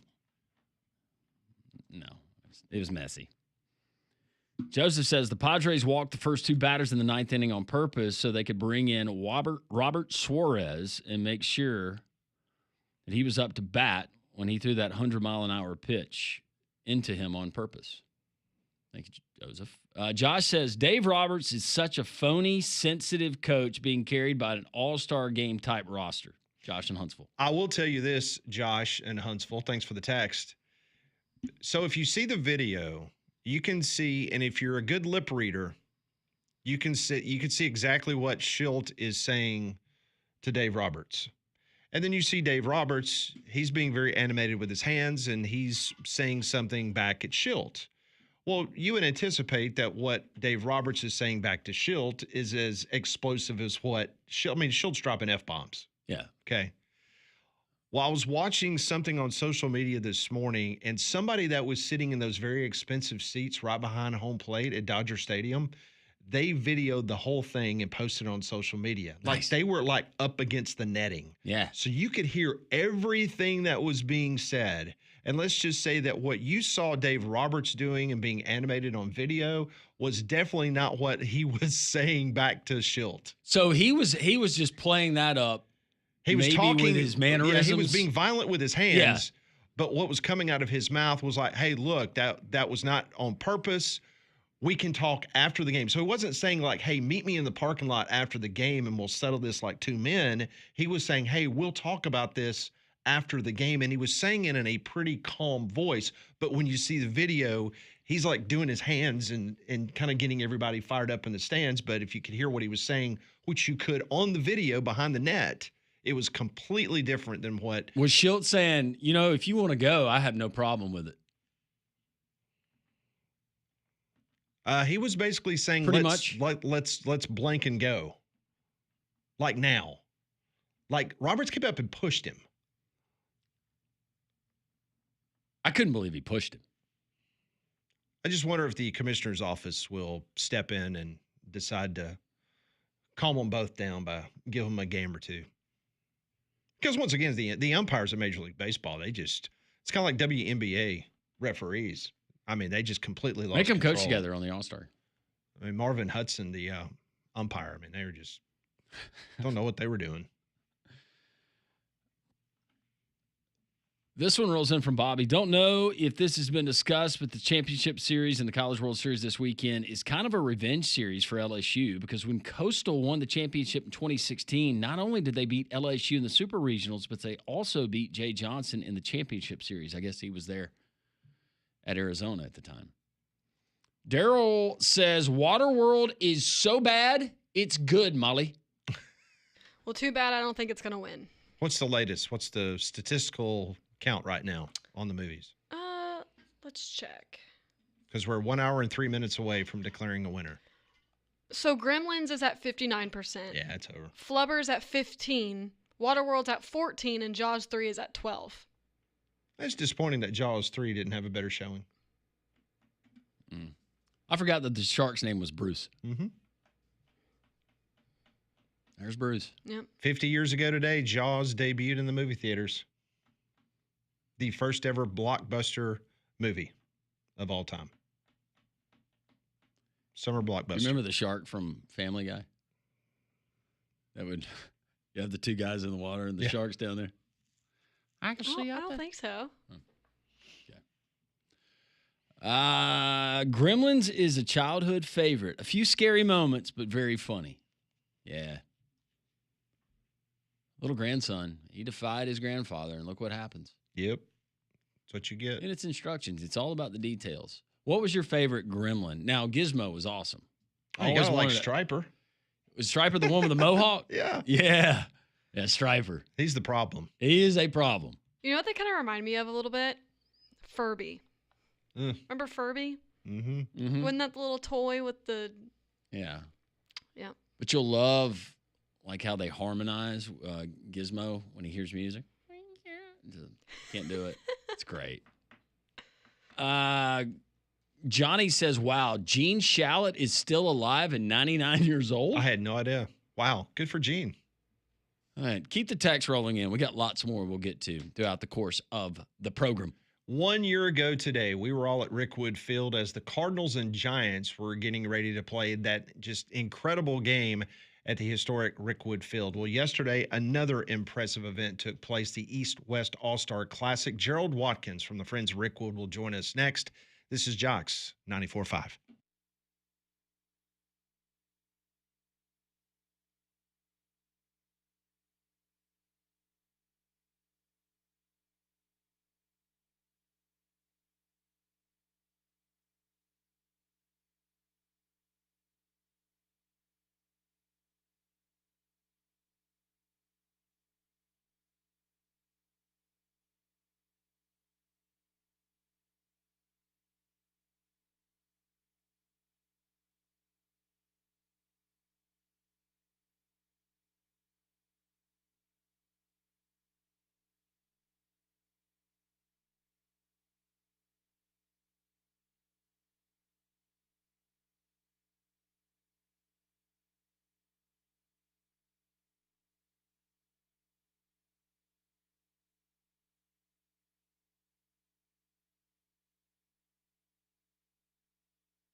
Gerald Watkins from the Friends of Rickwood, he will join us momentarily as we will kind of get a recap of yesterday's festivities at Rickwood, the East-West Classic in the books. It was the second rendition. The first one was played at Cooperstown, New York last year.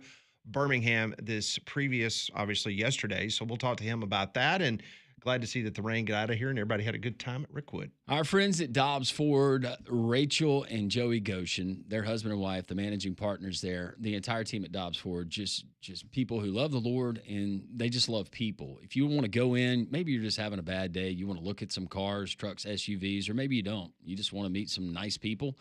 They're all about that. Trust me, go and you'll see for yourself. Dobbs Ford right there on Parkway East in Birmingham.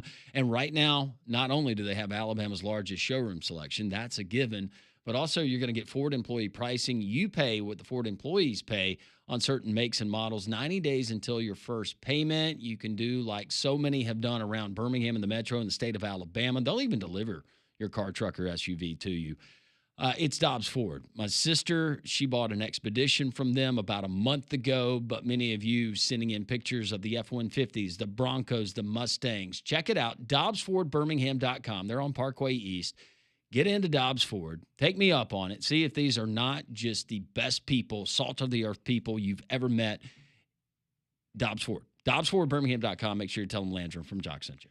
Joining us on the Higginbotham Hotline, fresh off the East-West Classic game yesterday, Gerald Watkins from the Friends of Rickwood joins us here on Three Man Front. Gerald, did you get a good night's sleep last evening? You know, I did, but it was such an exciting event. The adrenaline was still flowing at about midnight, but I finally got to sleep and got back in today to help with the cleanup and get ready for the next thing. We have a tournament starting tomorrow with Perfect Game. There'll be youth baseball players from all over the Southeast coming in to play in that tournament. Fans are welcome to come out and see that. And then we'll continue moving forward with our normal events. But yesterday was nothing short of spectacular. With the weather that we had and we've been having here, that's not opportune, especially for events like this. But it sounded and looked like once the weather got out of here, that event came off without a hitch. Describe for the listeners who were not out there what you saw. Well, it did. It was very sketchy most of the day, and obviously we were concerned about getting the game in. And it was like all dressed up with nowhere to go for a while, but the rain did stop and the sun came out. The tarp crew who did a wonderful job. I think there were maybe 5 times the tarp was put on and removed. But eventually we got the events in, and it was really, really fun. I want to thank all the fans who are listening that may have come out to the game for being patient and understanding that we wanted the game to get in, and we wanted it to happen as bad as they did, and thank goodness it did. So kudos to all the people that were patient and stuck around, and we're going to try to do it again, so just stay tuned. Well, we'll get into that in just a few minutes because, we love to speculate on this show. But I wanted to go back to CC Sabathia because he was here a year ago. It's great that we're having you on, Gerald, because 1 year ago today was when Major League Baseball played its first ever game in the state of Alabama, regular season game, when the Cardinals took on the Giants. And here we are talking to you a year later as CC Sabathia. He was here last year, and he was just – he was blown away by the history and about all the greats from the Negro League and Major League Baseball Hall of Famers that had played at Rickwood.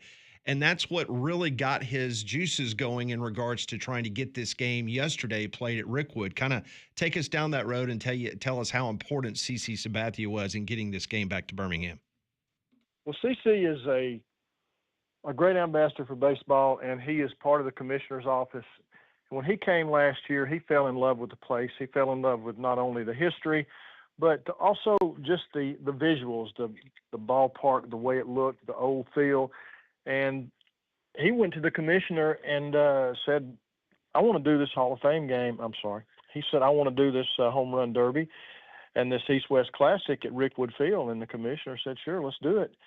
And from that point on, it was a matter of planning, and they had 30-plus former big leaguers from all different teams represented, different eras that came in, and they were all just blown away. And I say that, and it sounds like a cliche, but the field was spectacular, and the entire aura that we were able to put together, and I say we, I mean Major League Baseball and their contractors and the Friends of Rickwood, we put on a really good show, and the fans had a great time. But the players, and this means a lot, the players loved it, and to a man, and I talked to probably every one of them, all they can do is say, bring us back.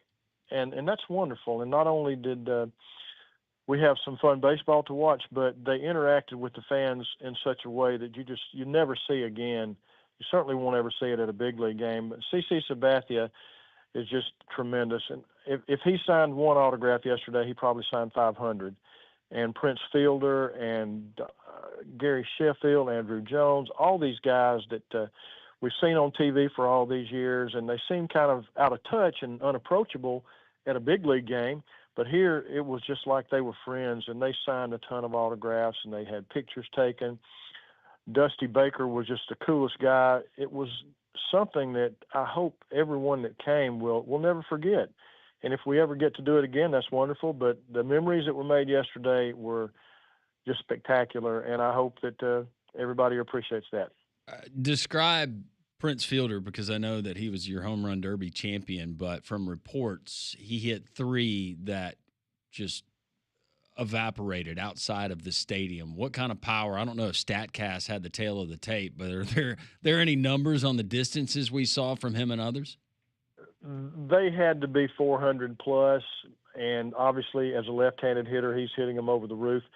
But the man has some arms that the NFL would love to see. I mean, he had arms that were as big around as tree trunks, and a nice guy, and he was really having fun. And when he hit that last home run to break the tie, he just flipped the bat like he'd won the World Series. And it was just so fun for the fans to see guys having emotions over what they were doing. They weren't competing for the World Series, but they were having a good time. And that just it just made the whole event special. And it just couldn't have come off any better.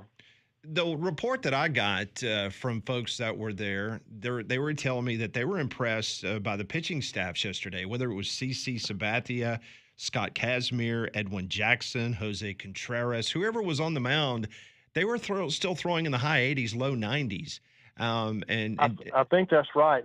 This is one of those instances where the hitters were way behind. There were a lot of strikeouts, and from the stands, you can look out there and you wouldn't know those guys were in their 40s and 50s.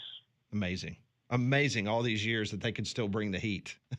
Now, back in the day, Gerald, back when I was playing ball, if someone threw in the high 80s, low 90s, they might find themselves, playing some semi-pro or pro ball. Now, if you're throwing 89 or 90 in this day and age of baseball, that doesn't even remotely get you a look based on how these guys throw the ball now. But I'm like you, I'm just super impressed that CC and those guys are still throwing in the low 90s, and my goodness, they're in their 40s and some of them in their 50s. Well, one thing that I noticed too is they were throwing some breaking balls, and there were some guys that struck out, and they really looked bad. I mean, they were really fooled. And when guys like that are out there playing, they forget their age. They're still competitors, and they still want to do the best, and they don't want to see anybody hit a long ball, and they don't want to see anybody hit a double or triple. And that's just the nature of the guys that make it to the big leagues. The competition is in their blood, and it never goes away. All right, Gerald, I got to ask the question, whatever you can tell us. Your conversations, the event yesterday, Major League Baseball, the question is, what's next? Anything that you can offer on that? It's too early to say about what may happen again. I think the good turnout yesterday is going to send a signal to MLB that we are invested in baseball here in Birmingham. And in my conversations with the commissioner and CC Sabathia and Chris Young and a few other of the players, I just said, listen, why not make this an annual event? Celebrate Juneteenth in Birmingham with a baseball game like this, and it will grow. And one day maybe we'll see 8,300 people in the ballpark like an MLB game. And all the answers I got were, we'll talk about it. Let's let the dust settle, and we'll see. But I tried to plant that bug, and hopefully we'll see something else. And if we see another one of these next year, that'd be fabulous. If we see an MLB game here, that's going to be wonderful as well. But MLB has a really great impression of Birmingham from the city and what all they do to make sure an event like this comes off, whether it's street cleaning or police and fire. Birmingham, the mayor and the city council and all the assorted people, the police, the fire, the public works, they step up big for something like this. And MLB feels that, because some of the towns they may go to, they're just an afterthought. But in Birmingham, we have embraced MLB and they recognize it. And so I think that's, again, that's a testament to our city government. The mayor has always been super supportive, and everything that we have needed to get the ballpark ready, they've been there. And, you know, I just can't thank them enough. And MLB feels the same way. So we're always going to be on their radar. And one of the MLB executives told me that one thing that they felt really good about was this seemed like a plug and play. There weren't a lot of things that had to be done. We had taken really good care of the field and the facility since last year, and they were really happy about the way it looked when they got here, and especially the field. They said this is just a really good venue and a really good town for baseball, and they're real happy with the relationship we have. So we'll see. Should be fun the next year, see what is on the docket. Gerald, always appreciate you joining us and giving us some insight behind the scenes of what's going on at Rickwood. And you guys at the Friends of Rickwood always do a tremendous job. And like you said, the partners with the city of Birmingham, the mayor's office, and obviously Major League Baseball, very happy. And I think the most key is what you said about plug and play. That, man, that gets you. They were smiling from ear to ear coming back in and seeing that the hard work that you guys have done from last year to this year has certainly paid off again. Well, I thank you for those compliments. I thank you for the support that you guys have given us over this time. Anytime we've needed some airtime to talk about what was going on, you guys have just been right there with us, and we appreciate that. And if I could offer one more plug, starting on the 28th, we have the World Police and Fire Games, baseball games here. There'll be 3 games a day that will feature the most famous police department in the country is probably the NYPD, and the most famous fire department. Not taking any away from any of the rest of them, but those guys are coming in to play baseball against teams from all over the country. That starts on the 28th, and it'll run through July the 2nd, and admission is free.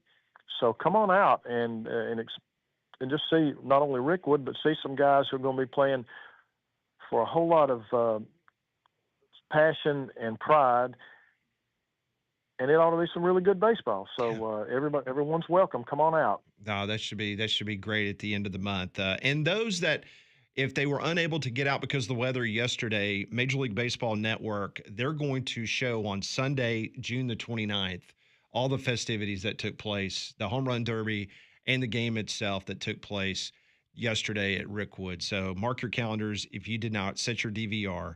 June 29th, Sunday on MLB Network. Gerald, always a pleasure. Hope to see you soon. Thanks again for joining us. My pleasure, guys. And you're welcome out here anytime. You don't have to do a show. You just come out and visit. Well, I know Molly took you up on that about a week ago. She brought about a group of about 20 people out there. So we appreciate your VIP of showing them around. My pleasure. Anytime, guys. Thanks, Gerald. Thanks, Gerald. Appreciate it very much. That's Gerald Watkins, Friends of Rickwood, joining us on the Higginbotham Hotline. Higginbotham is your one-source solution for insurance, financial, and HR services. Are you looking for a pontoon boat this summer? Poorhouse Branch Marina at Smith Lake is the only dealer on the lake to have Avalon pontoons. Avalon pontoons are known for their luxury, comfort, and performance, and you pair it with the most fuel-efficient engine on the water from Honda Marine. You can't go wrong. Poorhouse Branch Marina at Smith Lake also has Tahoe pontoons ready for family fun. Get it today with the in-house financing. See it all at PoorhouseBranchMarina.com. That's PoorhouseBranchMarina.com. Who are the biggest dorks in the SEC? Well, our guest at 12 noon is going to tell us who is the biggest dorks in the SEC coaching world. All that straight ahead on Three Man Front.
11:51, three-man front here on Jox on this Friday. Hope everyone is doing outstanding, getting ready for big weekend. Some of you with a longer weekend with a holiday yesterday, and then some folks taking off today. We're glad that you're with us, whether you're listening in Huntsville, whether you're listening in the capital city of Montgomery, right here on terrestrial radio or on the Jox app. We appreciate it, and watching us on Jox TV on YouTube every single day. Landrum, Pat, and Molly. Dimitri Ravenos is going to join us at the top of the hour. We go through the bubble bath. He tells us who he believes is the biggest dork in the SEC when it comes to head football coaches. Dimitri, if you've never heard him on the show, he's so entertaining and does such a wonderful job with not only the bubble bath, but all the other things that he does. And then Molly's got her movie review That's coming up at 12:30. Yeah, 12:30 When Harry Met Sally. I was talking about maybe Cleveland, Ohio becoming Athens of the North. And the reason why we told you yesterday about Shedeur Sanders, in which he made headlines on Tuesday when he was pulled over for speeding in Strongsville, Ohio. And we find out now that that was not his first speeding ticket. Sanders was pulled over by Ohio State Highway Patrol in Medina, according to Medina Municipal Court records, on June the 6th. The Highway Patrol confirmed to Cleveland.com that Sanders was pulled over at 5:13 p.m. on June the 5th on Interstate 71 heading southbound in Brunswick Hills Township.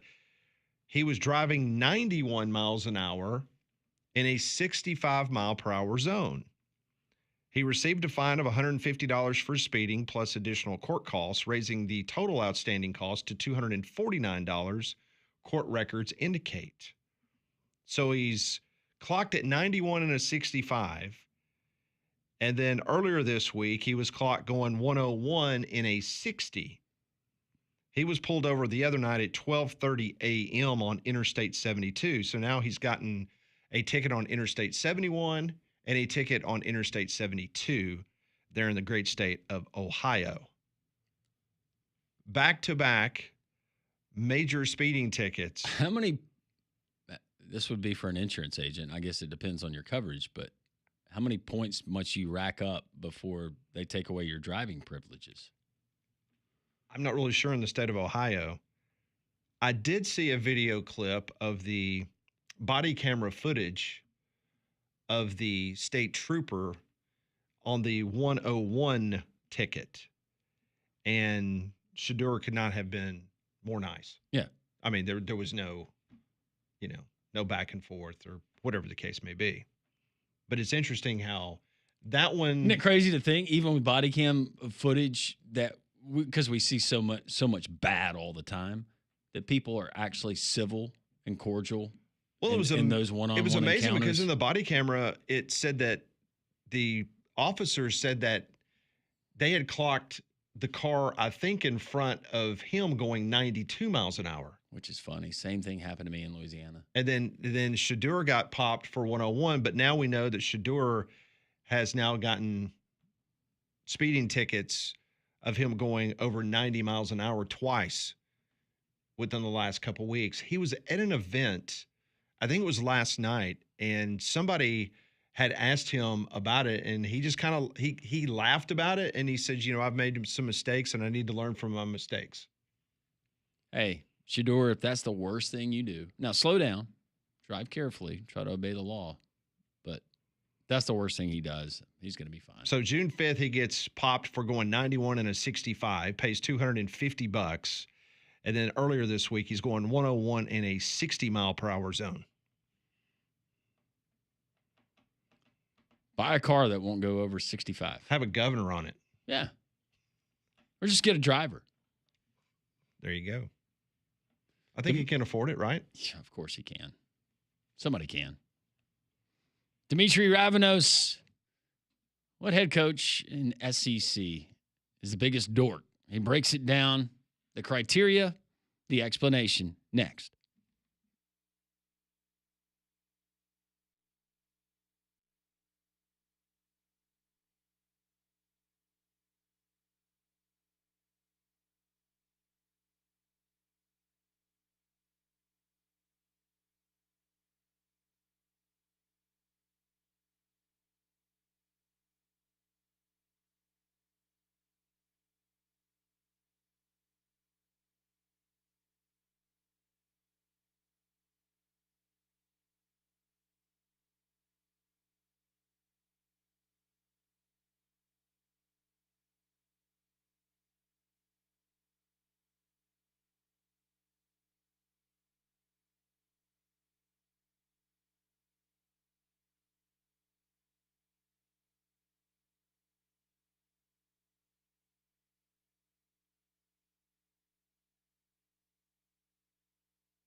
As we begin hour number 3 of the program, we always appreciate the fine folks that join us each and every day listening to the program. Guests like Wimp Sanderson, Barrett Salee, Gerald Watkins from the Friends of Rickwood joined us just a couple minutes ago. If you missed any of those interviews, you can go back and download the 3-Man Front podcast. As we start the third hour of the show, it's the season of lists, Landrum, and many times at this point in time of the college football season that we're waiting for, which is going to be here in about 60 some odd days. We look at top 25 lists. Mm-hmm. We look at best stadiums. Those are always fun. Worst fan bases, all those type stuff. Well, our next guest has come up with a very interesting list. And you could say, coming from this guy, it should not be a shock. Someone that likes to take bubble baths and videos himself. But it is worth mentioning in this introduction, Pat, that this is the gentleman who on our very show, that day we were at Social Taco, he joined us. He made a prediction that it would be Nick Saban's final year as a head coach, and it absolutely happened. I don't know if we're going to call him the prophet, but it's Dimitri Ravenos. Landrum, I want to thank you for mentioning that because as Pat was listing everyone that was on the show today before me, I felt like the biggest loser on the planet. Oh, come on. Like the one that has far and away accomplished the least of all those. I look forward to our visits. I look forward to a lot of our guest visits. Some, it's part of the job. But I really look forward to your visits. Listen, I want to be honest. I just said that so that you would say what you just said. It's always nice to have a little ego pump in the middle of the day. I got plenty more of where that came from. So do you tape these things in your bubble bath in the middle of the day, morning, nighttime? I mean, because it looks like you got some pretty good lighting in there. So I assume that you're doing it in like midday. Usually, yes. This one I recorded at night because my wife and children got me a new iPhone for Father's Day, and it's like you are about to get in a bubble bath and you realize none of the equipment that I have plugs into the new iPhone. Oh my goodness! Oh my goodness! I thought you were going to say I thought you were going to say you realized that you were out of wine. Oh no, please! I have a. Most people keep wine in like a nice rack or something like that in their kitchen. Mine is all under my sink with the cleaning product. That's not an exaggeration. Like no one in our house actually drinks wine. I just use it for the bubble bath. So it's down there with the household disinfectant spray cleaner for the countertops, and then there's the bottle of Merlot. Yeah, bottle of Merlot. Sometimes, listen, don't sleep on a good pouch wine. That's becoming very popular these days. What is that? A pouch, like a juice bottle. Oh, okay. Pouch wine. Yeah. Okay. I see he likes the cupcake wine. He likes that. You know why I like the cupcake wine? $4.99, baby. Well, just go Boone's Farm then if you're going to go that route. Yeah. Yeah. Well, I mean, listen, I don't want to do the same thing too often that makes it look like someone is actually paying me to do this. Get you some Cisco red wine. So are you, hey, let me ask you this. Are you open now for maybe some NIL? Maybe get you a winery up there in North Carolina? Listen, I had a conversation this morning with the fine people at Duke's Mayonnaise. Not necessarily about bubble bath. What if you were to do this like in a bathtub of mayonnaise? Yeah. Would you do that if Duke's sponsored you? Yeah, absolutely. Look, I'm not doing the whole chug a glass of mayonnaise, but I'll sit in a big tub of it, sure. I wonder how many it would take to fill up his bathtub. It probably has a lot of exfoliation benefits to it. Yeah, I think it would be good for him. Yeah, I mean, it's very similar to like the olive oil facials, right? It's all the same ingredients. If there was, and I like mayonnaise, unlike a lot of people, and I understand that, but if I'm going to submerge myself into mayonnaise, you better believe it's going to be the Duke family and their mayonnaise. Yeah, because it's the best mayonnaise on the market. I think the only stipulation I would have is I would want some sort of protective eyewear. I don't know what to expect mayonnaise would do to your eyes. Got a little lemon juice in there. All right, so Dimitri, you're now affiliated with good people. They're at SEC Unfiltered. We enjoy working with those guys at times, and you have come up with a brand new idea for this edition of the college football bubble bath. So for those, and we tweeted it out, by the way, so if you follow us on Twitter, you're able to watch in the privacy of your own home. him take a bath and talk college football. Tell us what this week's topic is, and it's a good one. Yeah, so we had this conversation a little bit on the group chat for SEC Unfiltered, and everyone should know I am like literally twice as old as some of the guys I'm working with at SEC Unfiltered. And the question came up of who was the biggest dork among SEC head coaches. And when the topic was thrown out, some of the younger guys objected to the very idea. How could these men be dorks? They are SEC football coaches. To which I like just told them, I think as you get older, you realize to be successful at anything, it has to be your ultimate interest and your ultimate drive. And tell me you want to talk to anybody who only wants to talk about their job. That's like the definition of a dork to me. That's fair. So I thought that you absolutely pegged it with your description. Do you really? I thought that I made a somewhat controversial choice. No, I think you did. Let's go through the candidates, though, first. Okay. I want to start with Brian Kelly. I thought your description was awesome for Brian Kelly of LSU. Yeah, major stepdad energy. And look, this is a type of person that has existed in the SEC for a long time before it was Brian Kelly. Butch Jones fit this description. I think Gus Malzahn at times fit this description, but Brian Kelly adds something extra, which is just the overwhelming amount of bluster and nothing else there that makes you feel like he is just like a fight away from having you yell at him, "I don't have to listen to you. You're not my real dad." Oh my goodness. How did that go over in the office once you described that to the gang? I think, you know, what's funny is I think that young guys, young SEC fans are very territorial. So the fact that, you know, Brian Kelly will forever be branded with the fake Southern accent, everyone in the SEC Unfiltered office is like ripe and happy to dunk on Brian Kelly whenever the opportunity emerges. For sure. Eli Drinkwitz, you did not hold back anything. You didn't pull any punches with him. Yeah, I said so. This was tough to write because I am such a fan of The Simpsons that when I say someone sounds like Martin Prince, I assume that everybody knows exactly what I mean. But for people that don't watch The Simpsons, Martin is the very high-voiced nerd that skips around wherever he goes, right? And between Eli Drinkwitz's voice, and I'm just going to be very honest with you, I can't tell you why it is I want to punch Eli Drinkwitz in the face, but just look at him and tell me you don't want to punch that guy in the face. He has a very punchable face. Yeah, just ask Dan Mullen. Yeah, exactly. Exactly. And see, that I think adds to it is Mullen is so proud to be a troll, right? That to try to come back from the Darth Vader moment, you're only going to look like an idiot. And yet Eli keeps trying.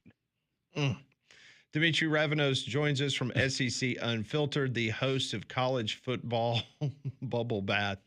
We have tweeted out the latest video. All right, so one guy that, you had some good things to say about was Lane Kiffin. What do you have to say about him being a dork? So to me, Lane Kiffin wins this like hands down. And it is not just Lane Kiffin, the football coach. It is Lane Kiffin, the internet personality. Lane Kiffin seems like if I gave him the opportunity between winning a major bowl game and everybody in the world in unison saying that Lane Kiffin sure is funny and cool, I think he would take funny and cool every time. The man is just so thirsty for attention. Well, one thing's for sure. This is a fantastic video. This is something that I know a lot of people already follow College Football Bubble Bath, but man, the off-season wonderful things that you're bringing to the table is fantastic. It is. Will there be a follow-up where you have the antithesis of the biggest dork coach in the SEC, like the coolest coaches in the SEC? I know it makes linear sense to do that next, but does that sound like an entertaining video to you? No, I like punching the coaches in the face. No, one. it doesn't. That's the one I like. Yeah, I I was just curious. You don't have to put a video out. Who you're the coolest Well, coach in the I SEC? feel like we don't have Nick Saban around to dress like. I always had this joke with my wife that you could tell Nick Saban feels like he's going into a very big game when he dresses like Bruce Springsteen. And that is a reference to the leather coat that would show up every year at the SEC championship game or the media days for the SEC championship game or the playoff. I don't feel like we have that guy anymore in the league. Like even Kirby Smart dresses like he's out on the golf course at the biggest moments. So have you heard from any, I know this video is relatively new. Do you anticipate that you'll... glad you asked. Have you heard from any fan bases? Has the Mizzou people woken up from their winter slumber in Columbia and decided to reach out to you on the social media channels and say, what the heck are you thinking? Not the Mizzou people, but shout out to our friends at 107.5 The Game up in Columbia, South Carolina, the most sensitive Shane fan base Beamer. in the SEC. Oh, we didn't talk about Beamer. Yeah, talk about Beamer because he was the first one on your video. Right, and I don't even think I was particularly mean to Shane Beamer. I just said every time he steps in front of a microphone, he manages to sound like a real-life version of Dwight Schrute. And that's not about his voice. It's about what comes out of his mouth. He takes himself so damn seriously every single time he gets to step in front of a microphone that I think, even as somebody, like I say this all the time, I made the move to sports radio first at a radio station in Columbia, South Carolina. So I do have a little bit of a soft spot for the Gamecocks. Like I would like Alabama to go 12-0. I would like the Gamecocks to go 6-6, and I would like everyone else to go 0-12. I don't dislike South Carolina at all, but my guy, you keep giving me material. How am I not supposed to point out the fact that you cannot, even for a second, look at yourself and take a joke? Listen, I think you've nailed it on the head on all of them, to be completely honest with you. You stuck it. Yeah. That's great. That is. And I want to make this clear because some of the guys at SEC Unfiltered were saying this. I've seen this pop up in the comments on TikTok. I absolutely respect these guys as football minds. I absolutely think they are great at what they do. But that doesn't mean you cannot point out when somebody looks like a moron. I think that doing that more often, society would be a better place if we were able to make fun of each other more. Love it. Dimitri Ravenos, need more Dimitris in the world.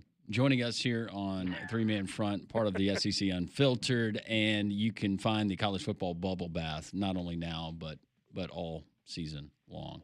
Dimitri, we always appreciate the time. Thank you so much.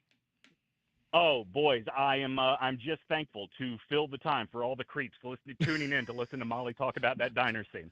I just noticed on Dimitri's X feed the panoramic of what it says with the graffiti on the wall in the back. Has that always been up there? I literally changed it this week. Okay. All right. Very well done. Someone sent me that picture to say this is what country music used to be about. And I was like, yeah, you know what? Dead on. All right. Hey, so before we let you go, give us a little prediction what you think her movie review for When Harry Met Sally. Just what's your kind of your pre-review of what she's going to say? This is not fair because literally I answered the phone with Molly by saying, what did you think of When Harry Met Sally? Oh, okay. So you already knew. Okay. All right. You're right. Can't give too much away yet. Okay. I understand. Well, no, listen, I've worked in this business for a long time. I know how to do the show. I'm with you. Okay. Guess what she's reviewing next week? What is she reviewing next week? I'm going to, let's see, we're on an 80s kick, it seems like, right? Gremlins. Oh, man. Molly, I can't wait for you to hear the story of discovering what is inside the chimney in Gremlins. You are going to be shocked that this made it onto film and people thought, this is a comedy for children. Perfect. I'm excited. Yes. Well, that's, hey, Dimitri, that's what I was telling him earlier in the show because I'm obviously the elder spokesman of this radio show. And I remember as a kid, this was before the interwebs and before Al Gore got smart and introduced us to the World Wide Web, is that basically you saw these little funny commercials about this little cute little animal. And then kids around the country went to the movie theaters thinking that, oh, this is going to be great. It's going to be Lassie. And then you go and you show up and you walk out and then you're all traumatized for the rest of your life. It's just amazing. So we have a great movie theater up here that does like movie parties, like they'll show movies from the 80s and 90s, and they'll give you, props and stuff to play along with. And so I took my kids to see Gremlins a couple of years ago, and they were struck not only by the story about the chimney, but but also there was a time where you could go to Sears and guns were just in a glass case. Yes, it was. It was. And you could also go to Sears and remember they had a really nice candy shop. Do you remember that? That's right. Where you could go in there and get hard candy and they'd sell it to you by the pound? Yeah. Nowadays, at least up here, you have like Belk has a very fancy coffee shop, but it's not as like welcoming to just drop your kids off here the way the old Sears cafeteria was. Right. Now that was the good old days. Yep. Hung out a lot in the old Sears cafeteria back in the day. All right, Dimitri, have a fantastic weekend, and we look forward to our next visit. All right, y'all as well. Talk to you soon. See ya. Great stuff. Dimitri Avanos, all of our guests join us in the Higginbotham Hotline. You deserve solutions that are built for you. Higginbotham is your one-source solution for insurance, financial, and HR services. As I look over my right shoulder, I see something very odd in the parking lot. Is it a beaver? No, it's sunshine. Oh. It's something that I have not seen all week long, and that's had me bummed out because I could not get on my R-Tech tractor and get out in my backyard and get some work done because I got myself a Toro zero turn from R-Tech Tractor in Jasper. R-Tech Tractor up in Jasper, locally owned specialist in mowers and tractors, mower brands like Toro, Cub Cadet, Gravely, Bobcat, Spartan, residential to commercial grade. Of course, I've got the residential grade, and I am extremely pleased with my purchase from R-Tech Tractor. There are more brands and better selection than those big box stores. That's why I chose to go to Jasper and to get a mower from R-Tech Tractor. They're knowledgeable, the sales department. They advised me on my purchase. They gave me recommendations of what I needed for my particular lot, what I needed to do and accomplish every time.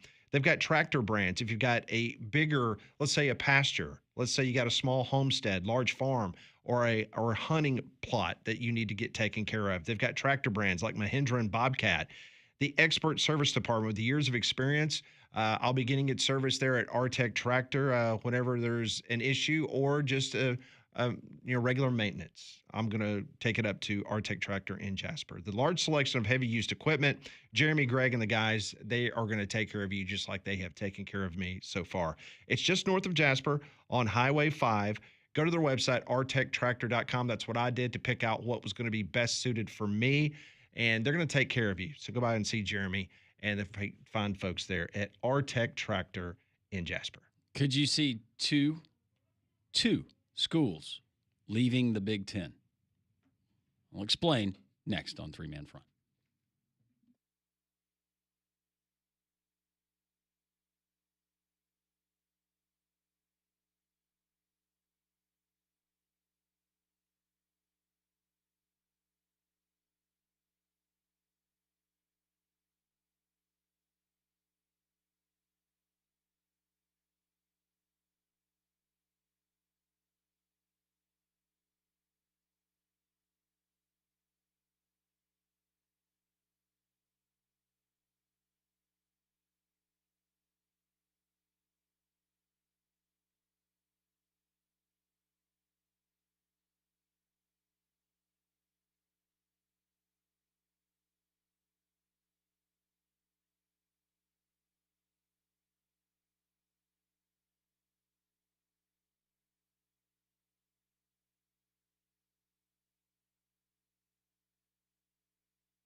12:21 on a Friday. It's three-man front. Great visit with Dimitri Ravenos, Barrett Salee, and Wimp Sanderson. Also, earlier in the show, you can find all of that at joxfm.com and the three-man front podcast. Not only guest interviews, but portions of the show every single day. Told you that potentially 2 schools could be leaving the Big Ten. Now, a little bit's got to happen, but hear this out. We've heard this from other states. 4 state lawmakers in the state of Michigan have authored HB 4643 in an attempt to exempt the state's universities from any rules and accountability that may prevent Michigan or Michigan State from paying players or recruits as much as they would like. Now, other states have done this, but HB 4643 in the state of Michigan goes one step further. It would prohibit the requirement to report NIL deals to the NCAA or any associated entity, which would be the College Sports Commission, the whole idea behind that. So something's going to have to give here. But right now, lawmakers kind of digging in. We heard about other states, Pat, doing this prior to everything being settled. But now you got Michigan saying, no. We're going to do this. Well, you've got all the conferences. You're going to have to sign a legal document that basically waives your right to certain things in regards to NIL. And we saw the state of Tennessee, because we talked about this a couple of weeks ago, in which, is Vanderbilt and Tennessee going to sign the deal with the SEC? Because if they didn't, it was going to be a situation where, they could be kicked out of the SEC. And it's the same thing that you just brought up for the state of Michigan. What is going to happen in regards to Michigan and Michigan State? Because the Big Ten is going to have the same paperwork that the SEC does. So we'll see what happens. That sound means there's breaking news on the show. For more, we send it to the three-man front breaking news desk. And standing by is one Pat Smith. Good afternoon, Patrick. Good afternoon, Landrum. In a landmark moment in college athletics, one university has now filed a lawsuit against another university for the alleged poaching of a college football player under contract. The University of Wisconsin and its NIL collective, they have filed a complaint in state circuit court on Friday against the University of Miami over tortious interference, according to documents obtained by Yahoo Sports. In its first of its kind, perhaps a precedent-setting move, Wisconsin is seeking unspecified damages, transparency, and accountability for Miami for interfering with a binding revenue share contract between Wisconsin and Xavier Lucas, a former defensive back who left the program in January to compete at Miami. It was a groundbreaking decision in which Lucas transferred without entering the transfer portal because it had already closed, and after signing the contract with the Badgers. So he signs the deal with the Badgers. The transfer portal is closed, but he leaves the school and enrolls at the University of Miami, where he's going to play football. So now the University of Wisconsin says, hold up, that's not going to work for us. So in state court in Wisconsin, they are now suing the University of Miami. Does it list what they're seeking in damages? I'm reading through the document as we speak. Oh, by the way, the Big Ten Conference is supporting Wisconsin 100% in this lawsuit. I'm still going through it. Okay. In regards to what they are exactly looking for. I mean, they're not going to send the player back. That would be funny. Xavier, I don't know how to tell you this, but you got to go back. No. Can you imagine? You back down in South Florida, Coral Gables, walking around that campus this time of year. No, you got to come back to Madison. Yikes. Is this a monetary amount? More than anything, it appears that they are looking for this to be a precedent. Well, and if you admit to this, if you're Miami and you settle, which would be an admission, are there other implications that come along with it?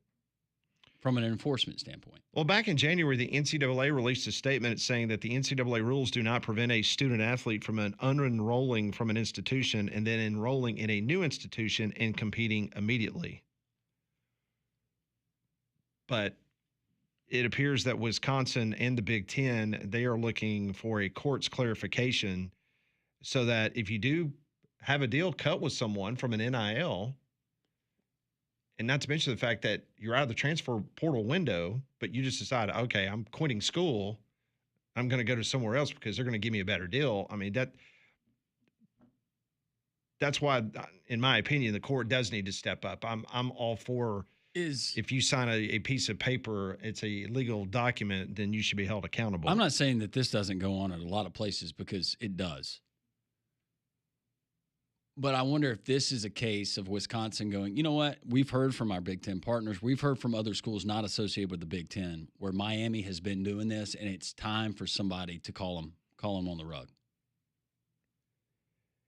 Yeah, there's also a case a few years ago which basically started the whole transfer portal realm that we're in right now. It was Ohio versus the NCAA. It prohibited the NCAA from enforcing a longstanding rule that required athletes to sit a year before playing at a new school. That was the old rules where if you transferred within your own division, talking about Division I back in the day, or an FBS school, you would have to sit 1 year, but then there was a lawsuit, Ohio versus the NCAA, and that's why they won the case against the NCAA, which then meant you were going to be able to transfer to your liking whenever you wanted to. So this is big. First time ever that two universities are filing lawsuit against, well, one against the other in regards to what they did with signing a player that was on their roster in January. She's on our roster, and we're so glad she is.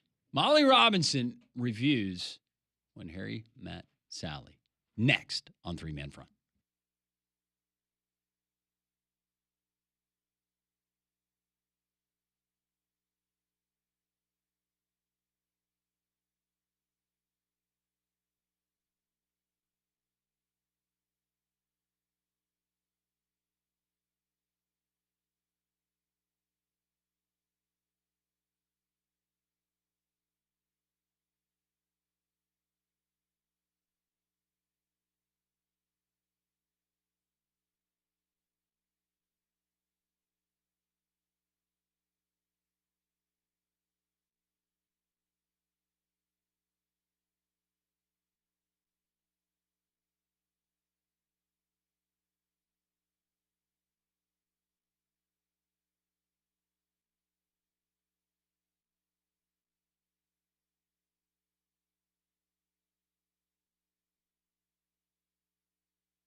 A little Harry Connick Jr. on a Friday. Kind of makes you smile. You remember the movie that he played in with Sigourney Weaver back in the mid-90s? Copycat? Oh, yes. I do. He played Daryl Lee. He's a really, really good actor. He is. From New Orleans, Louisiana. Yep. But that music, anytime I hear Harry Connick Jr. or I hear Frank Sinatra, I think brunch. Okay. I just feel like I'm walking into brunch somewhere. Molly, you can kind of see that, right? No, I like that. It's a good comparison. Okay. We're going to get you to compare the movie that you saw. This is Molly's Movie Minute.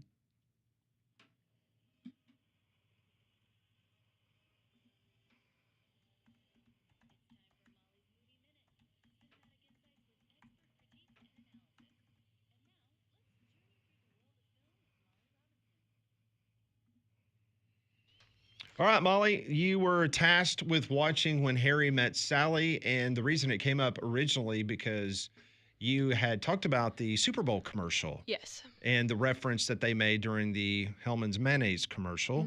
And so our audience decided last week when they voted at the 3-Man Front Twitter site that they wanted you to watch and review the movie. So what you got? Well, prior to me watching this movie, like you said, the Super Bowl commercial, I'd always heard it was a great movie. But like I said, I had never seen it. And then back right before the Super Bowl, I went in to talk with Richard and Val to talk about the game. And they said, look out for this commercial because it's inspired by a certain scene from this movie. And I was like, oh, I've never seen that movie, but it's been on Molly's Movie Minute list a couple times, but it's lost every poll. But finally, the time has come. I get to review When Harry Met Sally. For starters, I absolutely loved this movie. This one, for me, I love a good rom-com. They're probably my favorite genre of movie. This instantly goes to the top for me. The top? Yes. Of all the rom-coms you've ever seen? At least most of them. It's Okay. probably a top 5 for me. It was funny, like some parts were gut-wrenching, and it was such a good love story, and I felt like, I don't want to say it was predictable, because, spoiler alert, so if you haven't seen the movie, just be aware of what I'm about to say. Obviously, they end up together in the end, which, again, I hope that they would, but, you never know. So I felt like it was a little predictable, but it didn't matter because I feel like every rom-com is predictable. So I loved. And seeing Carrie Fisher, I love Star Wars. That was big for me. Seeing her in this movie just really made me smile too. And the connection between the two of them, I just knew you guys have to end up together. It's meant to be.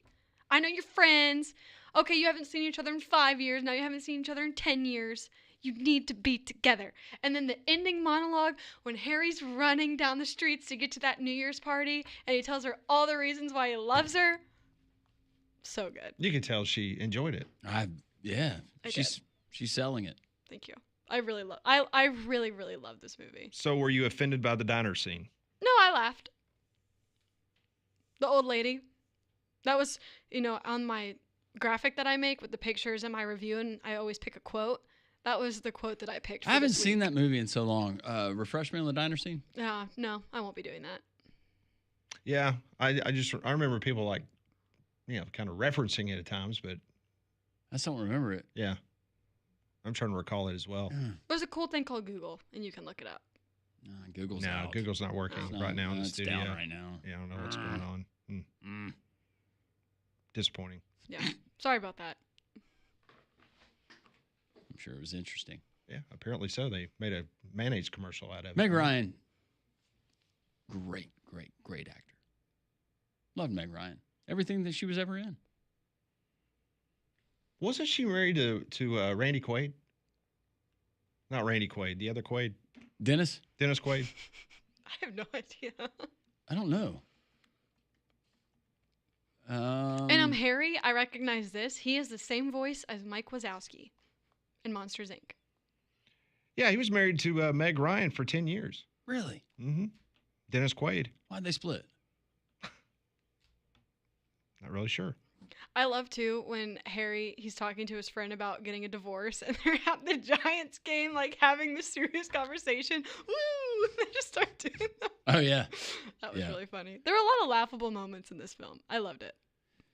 There'll be laughable moments in the film that you're going to review next week.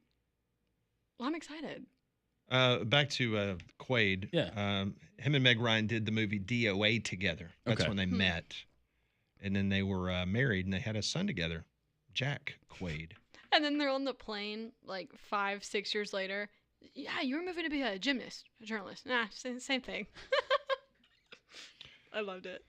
Okay, well, the people have voted, and we knew this was going to, matter of fact, it was even more of a blowout than what we said about 30 minutes ago. It ended up being 60.4% of the audience said you need to watch Gremlins. Okay, perfect. Coming in at number 2 was a tie, Flubber and Waterworld. Yeah, they both deserve to be together. And then Jaws, apparently. Jaws 3 came in a distant fourth Aw. at 11.6%. So, yeah. So, Gremlins will be the movie. I forgot when all about the chimney thing that Dimitri referenced. See, now I'm curious. I'm not going to look it up. Don't look it And I up. told Pat I wouldn't. Google's down anyways. Well, that's true. And I told him I wouldn't because I prefer to go into these blind, not knowing anything. Now, the only thing I'll Have look you seen up. The Blind Side? Yes, I have. The only thing I'll look up is just what streaming service it's on, but that's about it. What was the movie with Al Pacino where he plays the blind guy? Yeah, I know what you're talking about. You know what I'm talking about? Mm-hmm. I have no idea. Okay. Well, good. Gremlins it is. Gremlins. See, another good movie. I've It been is getting another good good movies movie. every week. I think I that don't you'll think appreciate this. That was The Sin of a Woman. Sin of a Woman. Yep. so far Yeah.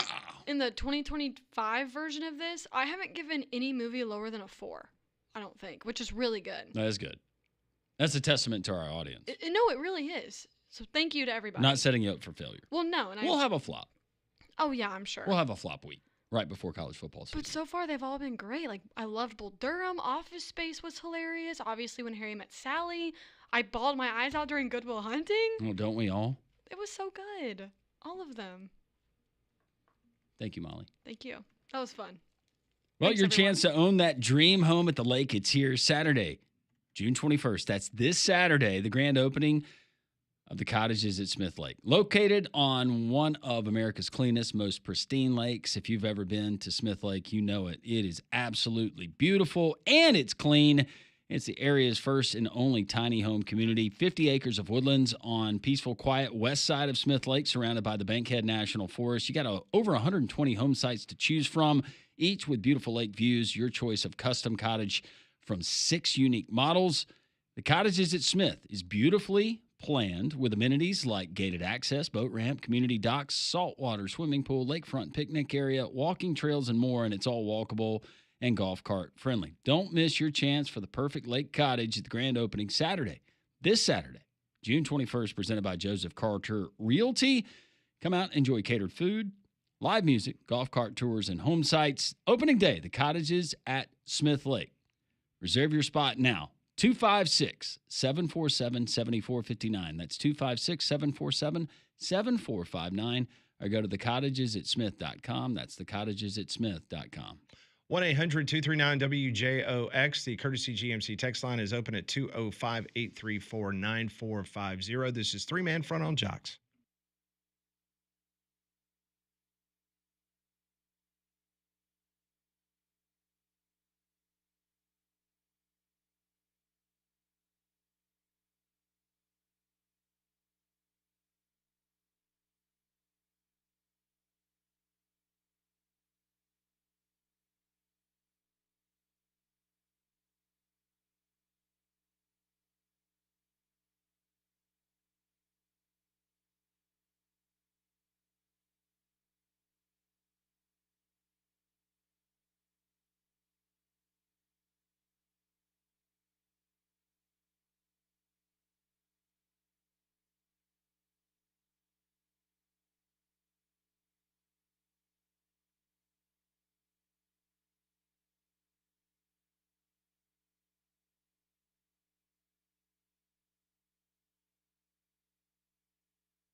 Where were you 50 years ago today, Landrum? It was just a glimmer in my mother's eye, I think. 50 years ago today, Jaws, the first summer blockbuster of all time, debuted in the theaters. Isn't that crazy? Smile, you son of a... Boom, and he blew up. I gotta say, too, this is one of the best film scores of all time as well. I feel like I could have written that. What you need to watch? Not that, but the don, don, don, don. And it might be on, do you guys have Disney Plus? No, we're still holding out. Well, the reason I brought that up is because John Williams, who is one of the greatest composers of all time, documentary, you're a big documentary guy. And love a good doc. And watching the documentary of how he got started and just all the incredible scores that he has come up with throughout time, and obviously Jaws and Star Wars and Superman. Did he do Harry Potter too? May have been. That's a great I can't one, remember too. if he did Harry Potter. Yeah, John Williams, definitely a GOAT. On the streaming services, though, I'm right now working my way through my free trial of Stars. Oh, okay.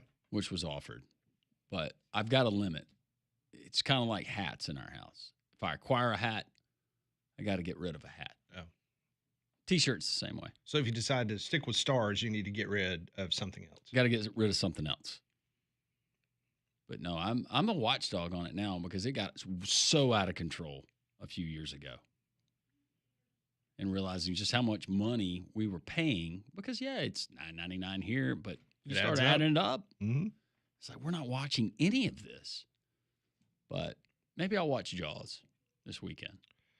Coming up at the top of the hour, Paul Feinbaum's going to join us, and we're going to talk to him about some sad news to report. It's very sad. In the city of Birmingham. Someone that I knew very well, a longtime Alabama sports writer, Reuben Grant, passed away on Wednesday, and the news is just coming out. And Reuben was a frequent guest to the Paul Feinbaum Show. He joined us in the studio a great deal. Reuben was an outstanding writer, covered high school sports in the city of Birmingham. He also, long time, covered the Birmingham Barons. And so just a really good dude. He would give his prep picks on Fridays. He would. I would get a paper every single morning going to school. And my friends would kind of make fun of me. Pat, you were probably the same way. I had a paper, and I would read the sports page, and then I would work crosswords. But on that Friday during football season, we would all go with the prep picks, and he would pick the scores of the games. And one of the few times that there was a write-up and my name was in it after a football game, mm-hmm. I still have those articles that are clipped that my mom saved, and just going through some stuff actually the other day. And Reuben Grant, he was a staple on the scene when it came to the newspaper and covering not only high school sports but other stuff. So Reuben was announced that he has passed away on Wednesday, but no one knew Reuben as much and as close as Paul Feinbaum. And so Paul will join us at the top of the hour here on Three Man Front as we will talk to Paul about Reuben and his career. Just an outstanding writer. Hated to get that news. I'm sure our friend Don, certainly sad to hear the passing of Reuben Grant. How are you, Don? I'm good. That is heartbreaking news. Matter of fact, guys, I used to talk to Mr. Grant, Reuben Grant, at Rickwood Field when the Barons first started at Rickwood Field. I used to run into him all the time out there. Yep. What a wonderful, wonderful man. No, he was. Yeah. And we'd have him in studio, and he was just infectious to be around. Just loved life and just a really good dude. Oh, I tell you what, in speaking of Paul, that's the reason I called Pat. I didn't know that news, but we're having that big event down at Pepper Place tomorrow for Larry from Shelby. So poor Paul's lost about 3 or 4 friends in the last 2 or 3 weeks, man. Charles from Reeltown, Larry. I mean, my goodness, poor guy. Yeah, and Reuben was 67 years old. So just well, my goodness, man, that's almost my age. That's almost my age, y'all. I'm 64. So hate to hear that. But Pat, are you gonna be able to come tomorrow? I am trying to work some things out to hopefully I can be in attendance. Yeah, but I don't know. Did you see the picture I sent you yesterday? I got to meet. I did not know this, and this is going to blow your mind, Pat, because I know Larry was calling right when you were getting right in your last few years. I didn't know Larry had a girlfriend, and Jenny Jones is Larry's female friend that's throwing this, Pat, and they have been together. They were together for 33 years, Pat. Wow, that's a long time. You know what I'm saying? But me and several of your good friends, guys at Social Taco, we're all getting there early to help her. But Pat, if I can, the doors open at 2. The event itself starts at 2:00, and it's at the Sage at Pepper Place. And anybody in the Jox family is welcome to come. Landrum, Molly, everybody. I know y'all probably got plans tomorrow, but if y'all could come, we'd love to have you. I've got a family reunion, unfortunately, so I will not be able to. Not for the family reunion. Unfortunately, I won't be able to be there. But send my best. And I just ran into Gary. Gary the Gringo at the Pig, and him and Sissy got their kids coming in town. They're doing something too, but we all got together at one of Taylor and the Soho family at the Ridge. Met her at the Ridge and everything, and talked to her for 3 hours about Larry. What a great night we had. But I tell you what, Pat, it killed me to have to leave Rickwood, man. Oh my goodness, that hurt. Well, just for the time that you were there, I understand you had a good time, and so many other people that I have communicated with that was able to be there throughout the afternoon. They had a blast. They said it was incredible. Oh yeah, but Landrum and FSU Dave are going to be upset. I don't think he was able to play, but I didn't really recognize him when I was, right in the area where the old restrooms are.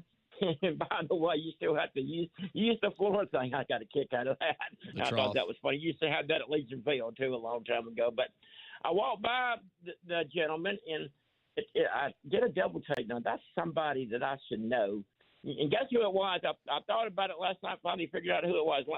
Landrum and FSU Dave would have loved it. It was Bernie Williams. Oh wow! Was it really? How about that?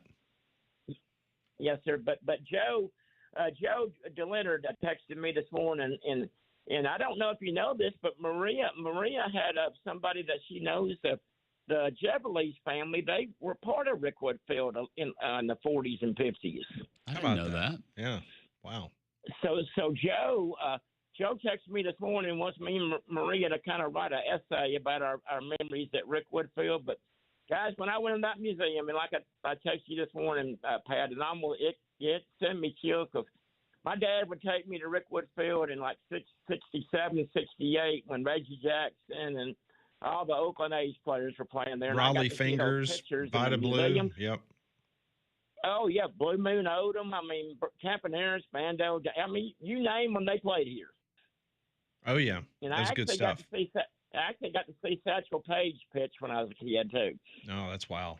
That's fortunate for you. You know what I'm saying? But, guys, I hope everybody can come tomorrow and everything. And, Pat, do me a favor and tell Paul I'm thinking about him, okay? All right, will do. Thanks, Don. Appreciate you, Don. Right. Thank you very much. Thanks for the call. Yeah, Paul Feinbaum is going to join us at the top of the hour. Talk about the passing of Reuben Grant. A lot of people remember Reuben Grant, an outstanding writer for the Birmingham Post-Herald. He was a prep reporter, covered the Birmingham Barons for a very long time. He's been inducted into the Alabama Sports Writers Association Hall of Fame. Just a really, really great individual. Hated to see that news. And so Paul's going to join us at the top of the hour to talk about that. Text line is open. We'll continue to get to your text. We got a lot to get to. Get to a couple here now. 205-834-9450. Brandon weighs in and says a Braves game at Rickwood would sell out year after year instantly. It would. Would love to see the Braves play a game at Rickwood, but I think now the precedent's been set. Doesn't matter the two teams you put here. I think you're right. The key to that interview with Gerald Watkins was that Birmingham has become a plug and play because they've done such a good job of taking care of what they improved that at that point in time, if Major League Baseball wants to have the Braves come in or play another East-West Classic, they feel comfortable doing it. Another one of our listeners says, I miss the days of throwing at batters. That's just how you used to get dealt with, and it was fun to watch. Yeah, it was. Michael reminding us the Nolan Ryan beatdown of Robin Ventura is still the best baseball beatdown of all time.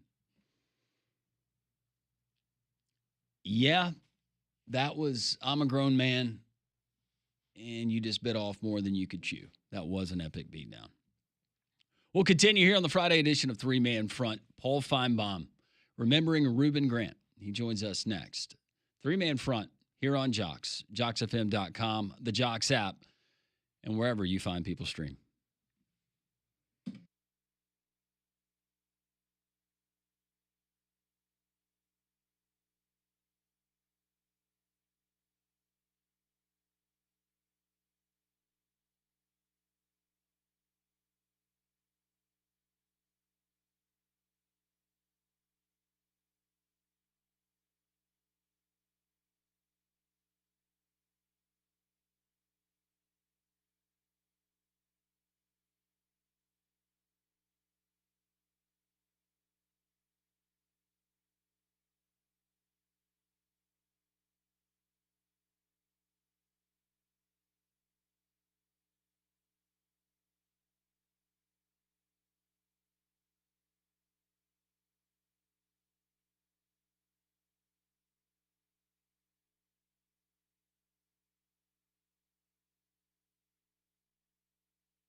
It is 1 o'clock. Welcome back in. It's three-man front on this Friday. Pat, Landrum, Molly, Conrad be back with us on Monday. We'll take you up to 2 o'clock where the Paul Feinbaum Show will come on. And joining us now on the Higginbotham Hotline, the aforementioned Paul Feinbaum joins us here on the show. Paul, good afternoon, and I hope everything's well in Charlotte. Unfortunately, I wanted to grab you for a couple of minutes because a very sad story that I was just made aware of not too long ago, that longtime Birmingham sports writer Reuben Grant, at the age of 67, he passed away on Wednesday, someone that you were very close with. Yeah, Pat, there's so many different ways to go with Reuben, but he was a trailblazer, and he was the first black sports editor of the CMW at Tuscaloosa, which in the late 70s wasn't an easy thing to do, but he did things with grace and compassion. And he was the prep editor, the high school editor at the newspaper when I got there. And we were thrown together very early on in some pretty controversial stories, which in many ways helped define my entire career. A story in Huntsville in the early 80s, Reuben and I Reuben was covering it, and they needed a bulldog on it, and they sent me, and it ended up being one of the biggest stories of that era. And the next year it happened again. The second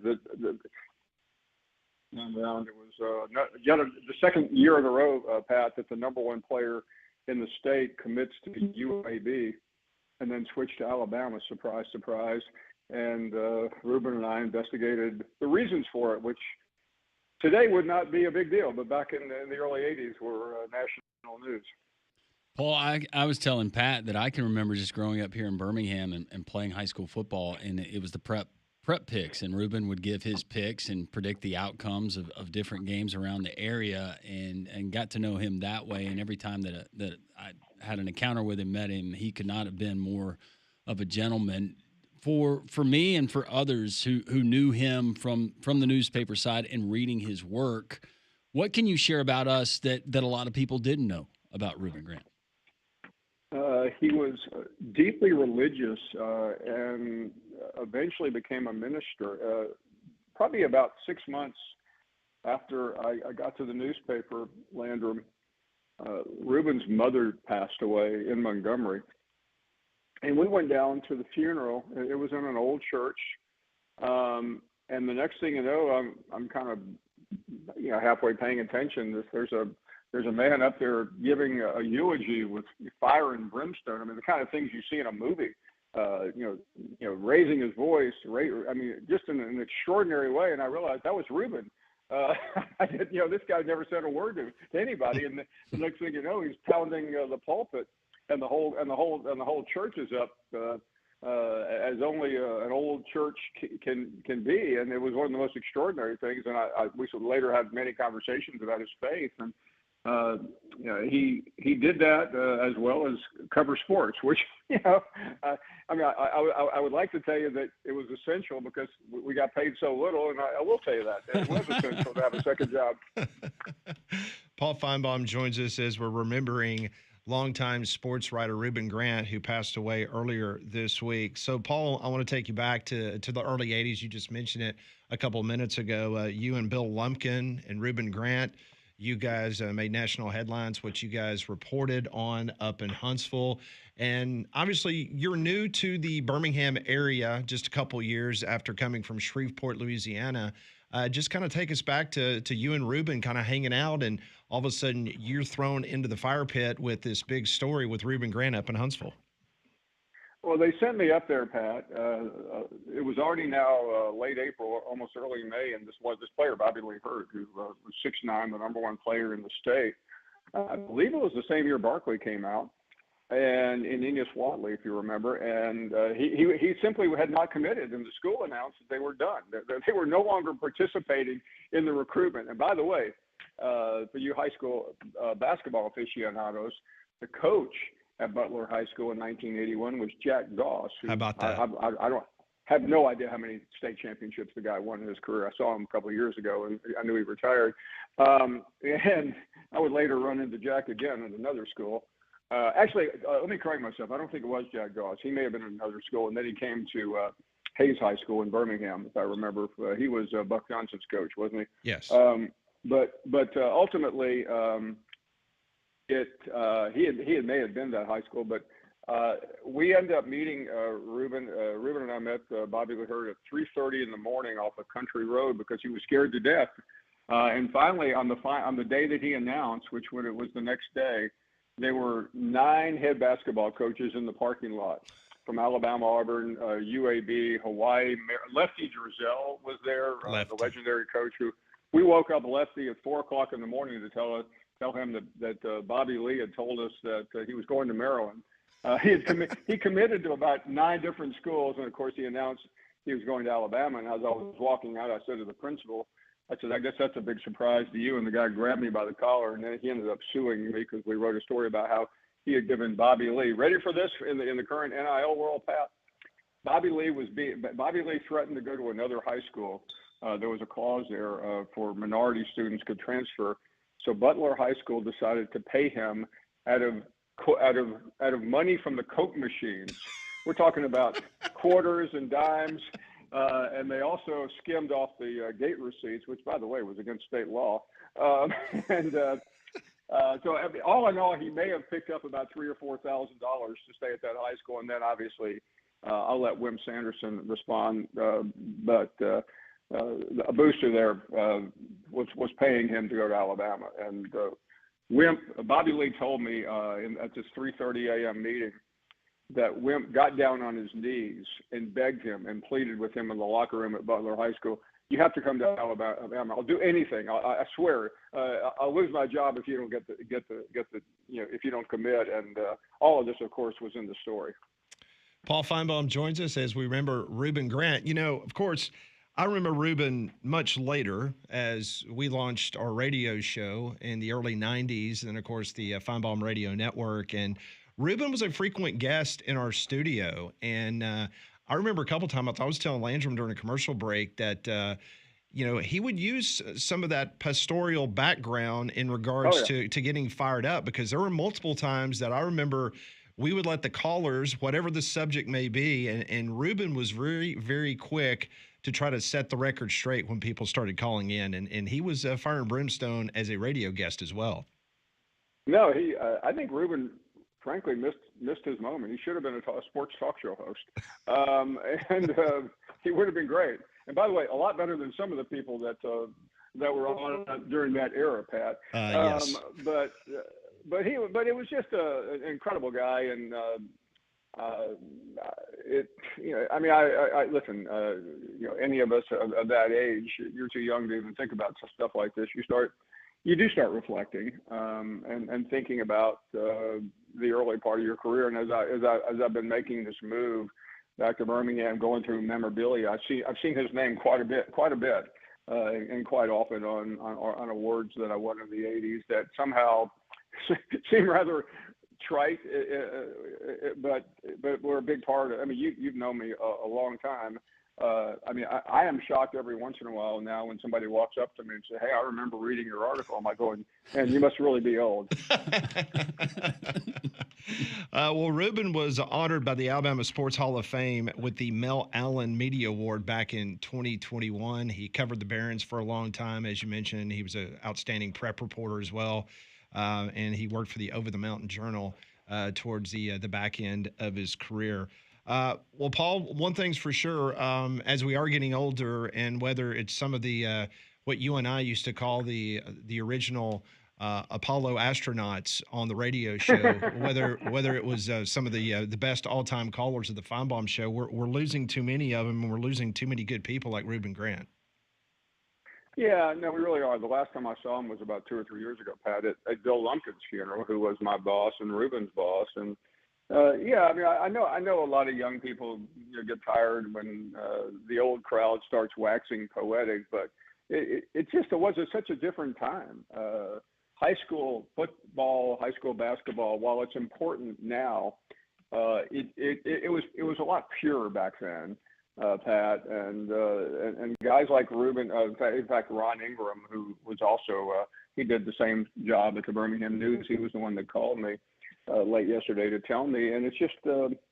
I'm aware of it. I mean, we see a lot of different passages, but that era was particularly important in Alabama, and it was important for all the wrong reasons because there were recruiting scandals that I built my career on. I mean, I could come on your show one day, and people would be amazed. And really, it wasn't the Bobby Lee Hurt case or the Enos Watley case that was the most bizarre of my career. And the next time I come on, I'll take you chapter and verse on the Buck Johnson case, which Jack Goss was involved with, and involved one of the most amazing moments of my career when I was at Buck Johnson's house and nearly died. Oh, my goodness. Oh, yeah. I do remember that story. Well, listen, I know you've got to get a show to get ready for. Unlike your days here in Birmingham, I think you actually prep for shows now, unlike the old days. Wow. Don't be so sure, Pat. Oh, wow. I had to get that in. The only difference between today and back then is I put makeup on. There you go. That's true. That's true. All right, Paul. Well, thanks for spending a couple minutes with us talking about Ruben Grant. I know you'll probably have a little bit more on it on your show a little bit later, but always great to talk to you. Thanks, Paul.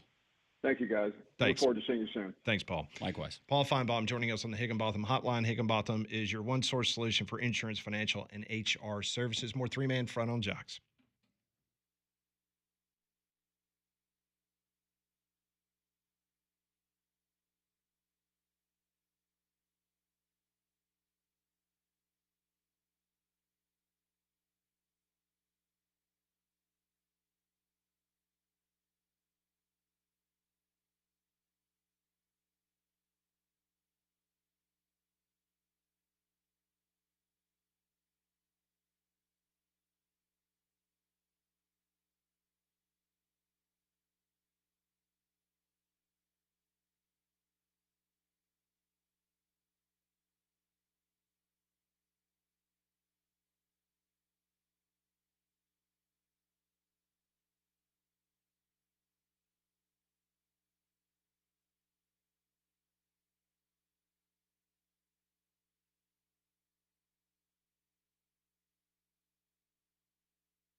Appreciate Paul Feinbaum spending a couple minutes with us, remembering Reuben Grant, who passed away earlier this week at the age of 67. Longtime sports writer here in the Birmingham metropolitan area. Paul Feinbaum Show will be coming up right here on Jox at 2 o'clock. Well, I want to remind you that the Birmingham Squadron's NBA draft party is next Wednesday, June 25th at the Edge in Homewood, beginning at 6 p.m.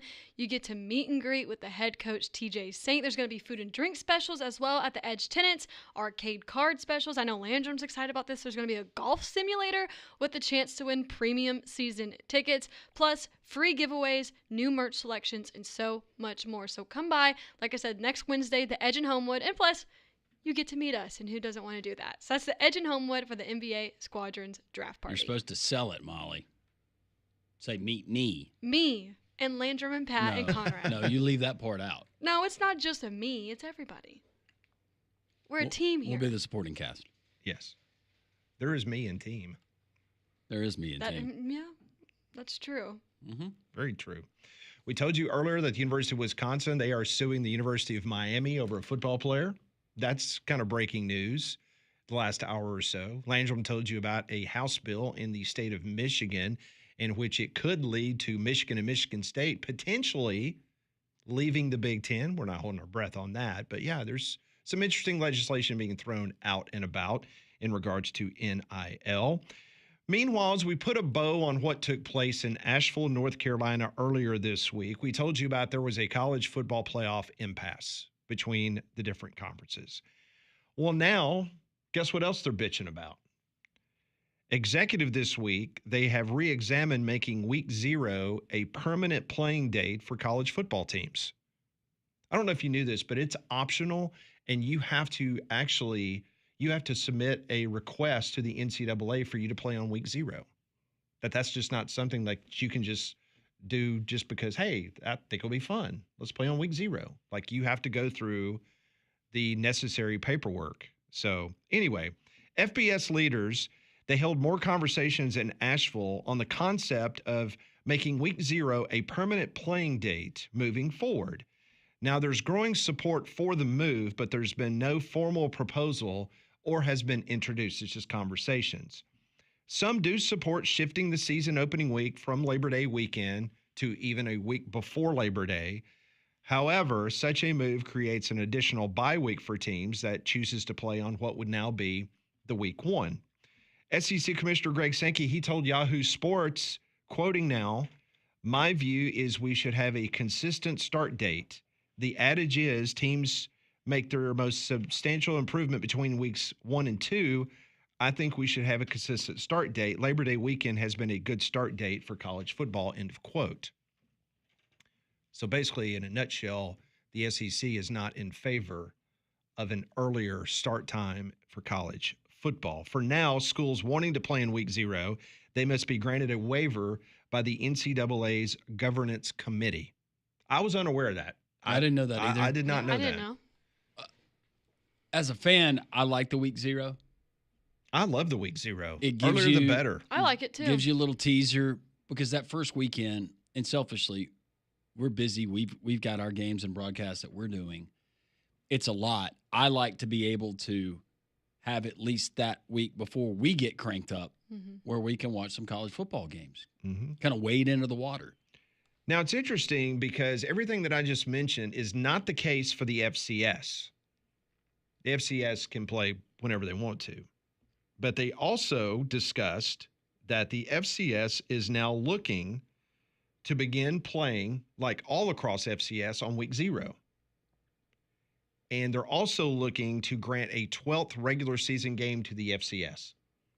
Okay. So what happened to a couple years ago when everybody was complaining about the expanded college football playoff, saying, hold on a second. Safety. It's a safety issue, and these kids don't need to be playing 3.5 months of football. They don't need to be playing 16, 17 games. Well, first off, the FCS already has a 24-game playoff, that's 24-team playoff. And so now they're going to start on week 0, and they're going to give them an additional game. So they're going to play 12 games now as opposed to the 11. Pat, that's when we were still operating somewhere under the facade that it was still all about a college education and the experience and the pageantry of the game and all of the history, and ignoring or just choosing not to recognize that it's all about money. See, I have a theory, and this is my theory, that the reason why they're going FCS 12 games and starting on week 0 is because there's a lot of FCS teams that still play FBS teams. Right.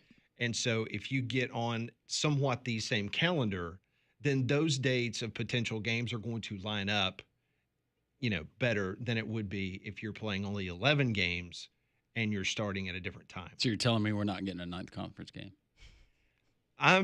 Listen, I'm as surprised as anybody. Apparently, Greg Sankey is not in favor. Just give us football on week 0. If it's FCS, I will watch it. If it's FBS, well, you're going to get that. But according to this story that I was reading, it appears that there's been some pushback at the FBS level, including the SEC, on granting college football the start date of week 0, which would be the week before Labor Day.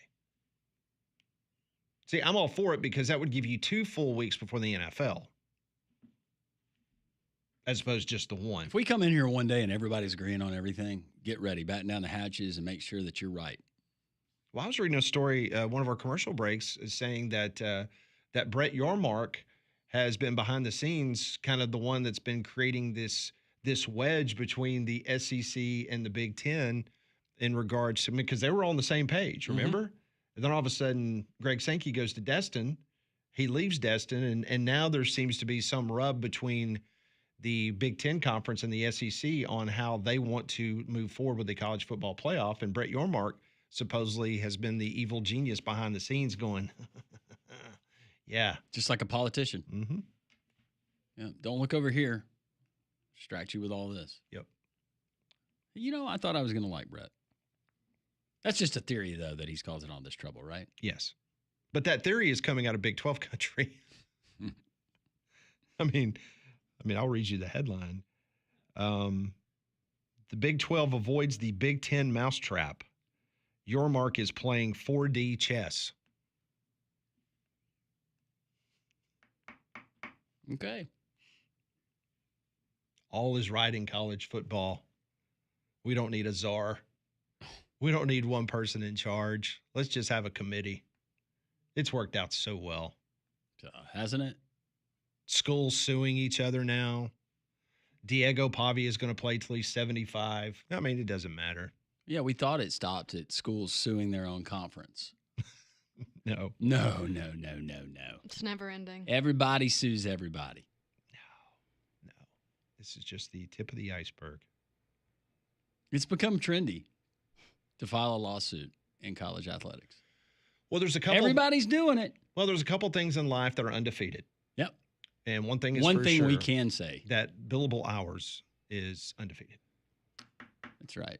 Almost undefeated. The Jox text line 205-834-9450.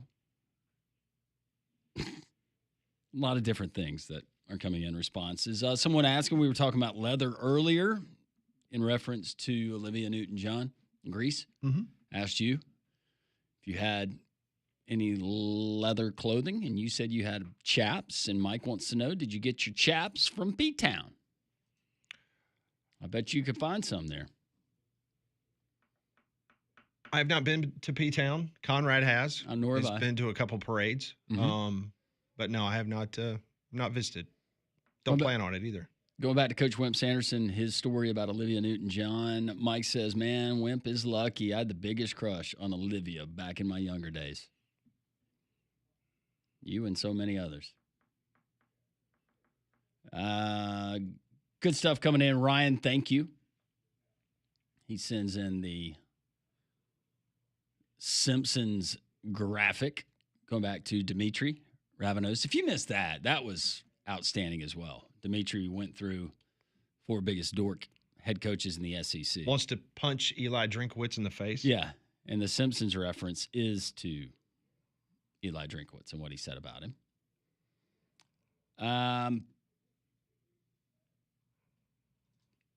Going back to Shedeur Sanders.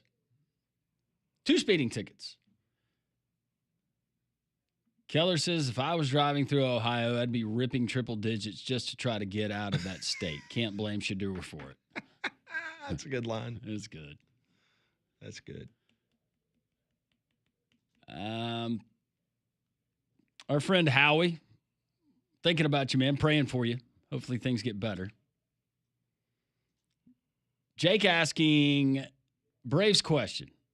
What are the odds the Braves could be willing to trade Sean Murphy before the deadline? Let Baldwin play 70% of the games, call up James McCann from Gwinnett, who's hitting over 300 to be backup catcher. Could put a package together with Murphy to either get a higher quality shortstop or bullpen help. You know, it's interesting. So already you've got these publications that's coming out with these trade ideas. And I was reading The Athletic the other night, and they had the 30 players most likely to be traded or on the block to be traded. And there was not one single Atlanta Brave that was in the top 30. There were 4 Boston Red Sox. They led all Major League Baseball teams. Was Duran one? Yes. Matter of fact, he was number 1. I'd like to have him. He was number 1 on the list of potential players that would bring the biggest haul in the upcoming trade deadline. My wife knew about Duran from, Molly, do you know what the brand that he endorses? No, I do not. Lululemon? Cuts. Oh. Really? Yep. I didn't know that. Sure does. Just passing that along. No, I did. Thank you. I didn't know that. King of Queens texts in, put Serendipity on Molly's list, an absolute sleeper in rom-com. Bet she's never seen it. I have never seen it. You seen Serendipity? I don't think so. David Hoover reminds us the movie I was referencing was The Sin of a Woman. That was a really good movie. Dennis Quaid, the most underrated non-Oscar winning actor around. I really like Dennis Quaid in his movies.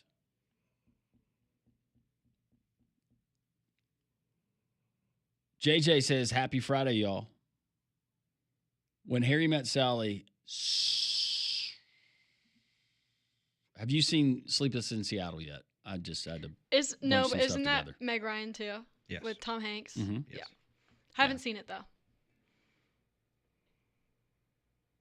I know who the biggest clown in the SEC is. It's Mark Stoops. There's video of him circulating around drinking at a bar while he should be recruiting. The John Summerall clock is now ticking. Maybe he just had a bad day. Can't use that one. Randy says, I used to think it wasn't good to play too many games, but if they are employees versus students, then play them if you pay them. Get your money's worth. Randy. I agree. We'll continue with your text. Coming up next, 5 questions from Pat. We have no idea what he's going to ask. It's a Friday, so it could get hairy. 3-man front on Jox.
132, Jox 94.5 on this Friday. Welcome back in. It's Pat Landrum, Molly. Take you up to the Paul Feinbaum Show. I cannot keep my foot from tapping.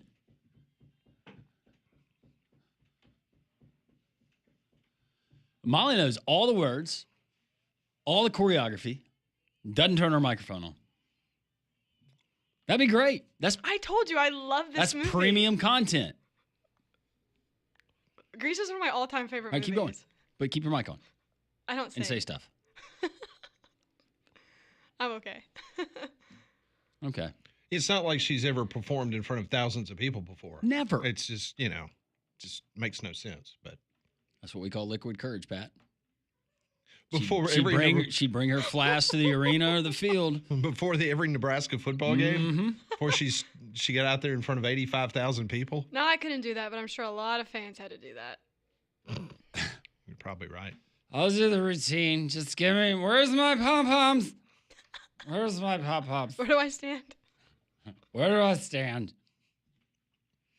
Mm. Molly, the crowd's that way. Oh. Well, this weekend, you need to take advantage of Courtesy GMC Summer Sales Event, and the savings are hotter than ever. Right now in Trustful, you can get up to $15,000 off the luxurious Sierra Denali Ultimate, or you can save up to $11,000 off the rugged AT4X with the largest selection in Birmingham. Plus, they've got over 30 certified pre-owned vehicles ready to go right now. 9 acres of inventory. Please go by and see them. See what I talk about every single day. They're great people. Exit 32 off of I-459. Best deals you're going to find on any brand new GMC. That's Courtesy GMC and Trustful. Visit their website at courtesybirmingham.com. He asks, we answer. This is Pat Potters.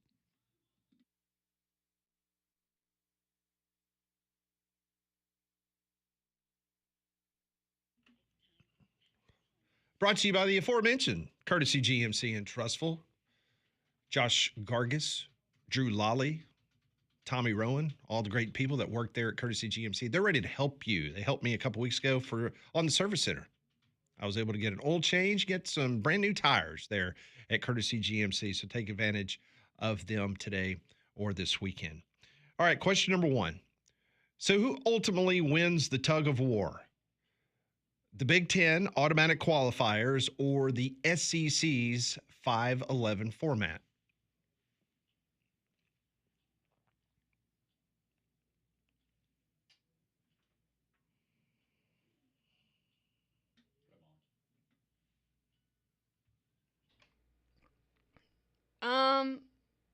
I guess the 5-11. You think your beloved Big Ten is going to lose to the SEC? I'm going to be honest. I don't like the Big Ten's automatic qualifiers. And I know I'm the Big Ten apologist. I'm not a fan of that format, at least. I would prefer the 5-11. As a fan, I would. And you know what? I would too, Molly, because maybe it would eliminate some of the, it's not fair. You're always going to, all right, fine. If we're going to, but then I come back to how are we deciding it? And we're still doing it in a committee. And what strength of schedule are you looking at? And you're not going to reveal the strength of schedule, the metrics, where we can either see that it supports your argument, which if it supported it, you would share it with us. But 5-11 for me. And it seemed like that was gaining a lot of traction. But now that we're back to square one. So do you think 5-11 wins out over the automatic qualifiers? I do. I think so too. Yeah.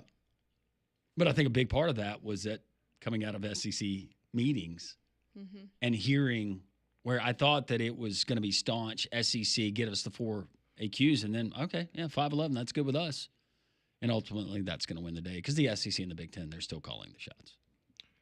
Question number 2. On a scale of 1 to 10, where would you rank retiring CFB announcer Gary Danielson as an announcer?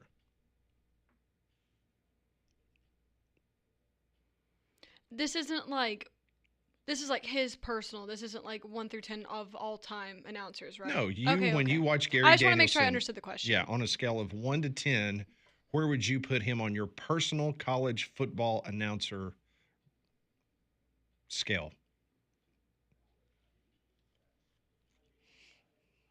I feel like he was a big part of my childhood. So I guess like top 5. I don't know where, though. If you're grading him, 10 being the best analyst you've ever heard and 1 being the worst, what number grade? I don't know, maybe like a 7, 6 or 7. That's where I am. I'm a 6 or a 7. I know why he annoyed people. Right. But I think from an analytical standpoint, he does a good job. Now, the good ones are the ones that don't annoy you while they're doing a game, and they also provide that analysis. But I'm not going to say he got a bad rap. He brought some of it on himself, but I'll give him a 7. Yeah. What about you? From an analyst standpoint, I think he is a solid 7. Yeah. Yeah. Sometimes the other overshadowed his analytical, and that got lost because. But I think from an X's and O's, he's outstanding. Yeah. When it comes to that. So I was just curious. Yeah, it's a good question. Question number 3: describe your most memorable moment playing a sport.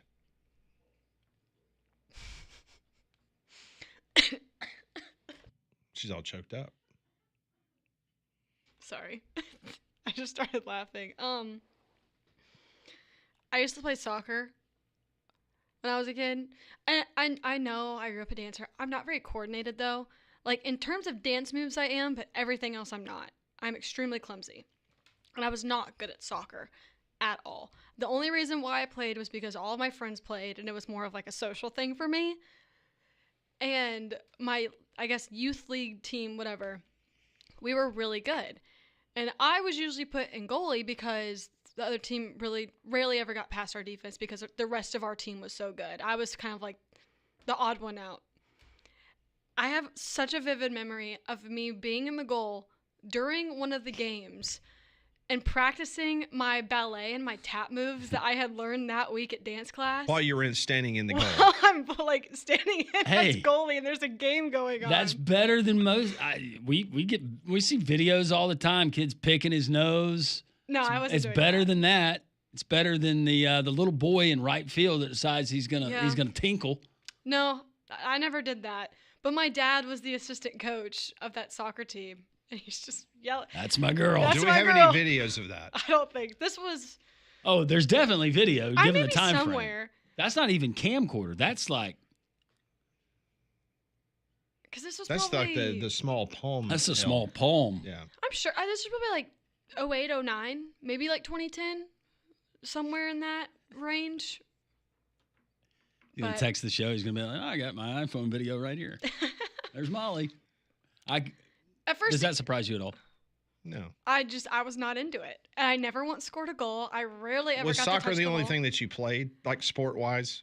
I know you danced all the time, but I'm I- saying, was that the only sport that you didn't play basketball or softball or anything I wasn't like good that? at anything else. Okay. So no, I was good at like dance and gymnastics. More of like the artistic, I guess, sports. For me, there's two moments. First one would be high school football. I had a walk-off moment in football where we're playing in overtime, playing against E. Robinson, who listens to the show. He played at Vanderbilt, but we're playing against each other. He's at Chase Valley. I'm at Homewood. And overtime, our outside linebacker hits their guy, fumble. I recover it. Run it in? Yeah. No, didn't run it in. I was taught because we were in the lead in overtime. Oh, gotcha. Fall on the football. Don't try to be a hero. And it was a walk-off and got swarmed by the team. That was great. But probably my favorite is me playing golf with my dad and always trying to beat him. And it was just my dad was a pretty good golfer. But at the time, we could kind of go toe-to-toe. But I could never do it. And we were playing a public course that everybody would know around here. It was at RTJ. It was on 18 green. And I am off in like up on the bank. They call the hole the assassin, and it just like falls off the face if you don't hit the hole. I have to chip up. He's comfortably on the green, chip it onto the green, and it rolls and it rolls and it rolls and it rolls and it goes down a slope, then another slope, and just looking at the reaction on his face because he's standing on the green and he knows, dadgummit, he did it. It was the first time I ever beat my dad in golf. And I can still remember that expression. And you would think he would have been proud of me, but he was ticked. What about you? Probably for me, it was middle school baseball team in Texas, in San Antonio. I was the pitcher. And when I wasn't pitching, I played short. But that night I pitched. I hit a home run, and I threw a no-hitter. Boom. Look at you. You're like Shohei. And my dad was actually out of town on business. He was not there. My mom was there. Matter of fact, I didn't even know I had, because I walked some guys. I just really wasn't. Right. And, there was a couple of, Yeah. balls that were probably ruled errors. But that wasn't something you were even thinking I wasn't even thinking about it. Right. And so the game ends, we win. I'm more excited at the fact that I had hit a home run. Right. And my mom came out on the field and gave me the no-hit baseball. That's so cool. Yeah. And I was like, wow. Didn't even realize that was a thing. But yeah, Good job, middle school, Pat. Yeah, that was probably, it all went downhill after that, Molly. Yeah. All right, final question of the week. Since we've talked a lot about what's going on with Shedeur Sanders, have you ever talked yourself out of getting a speeding ticket? No.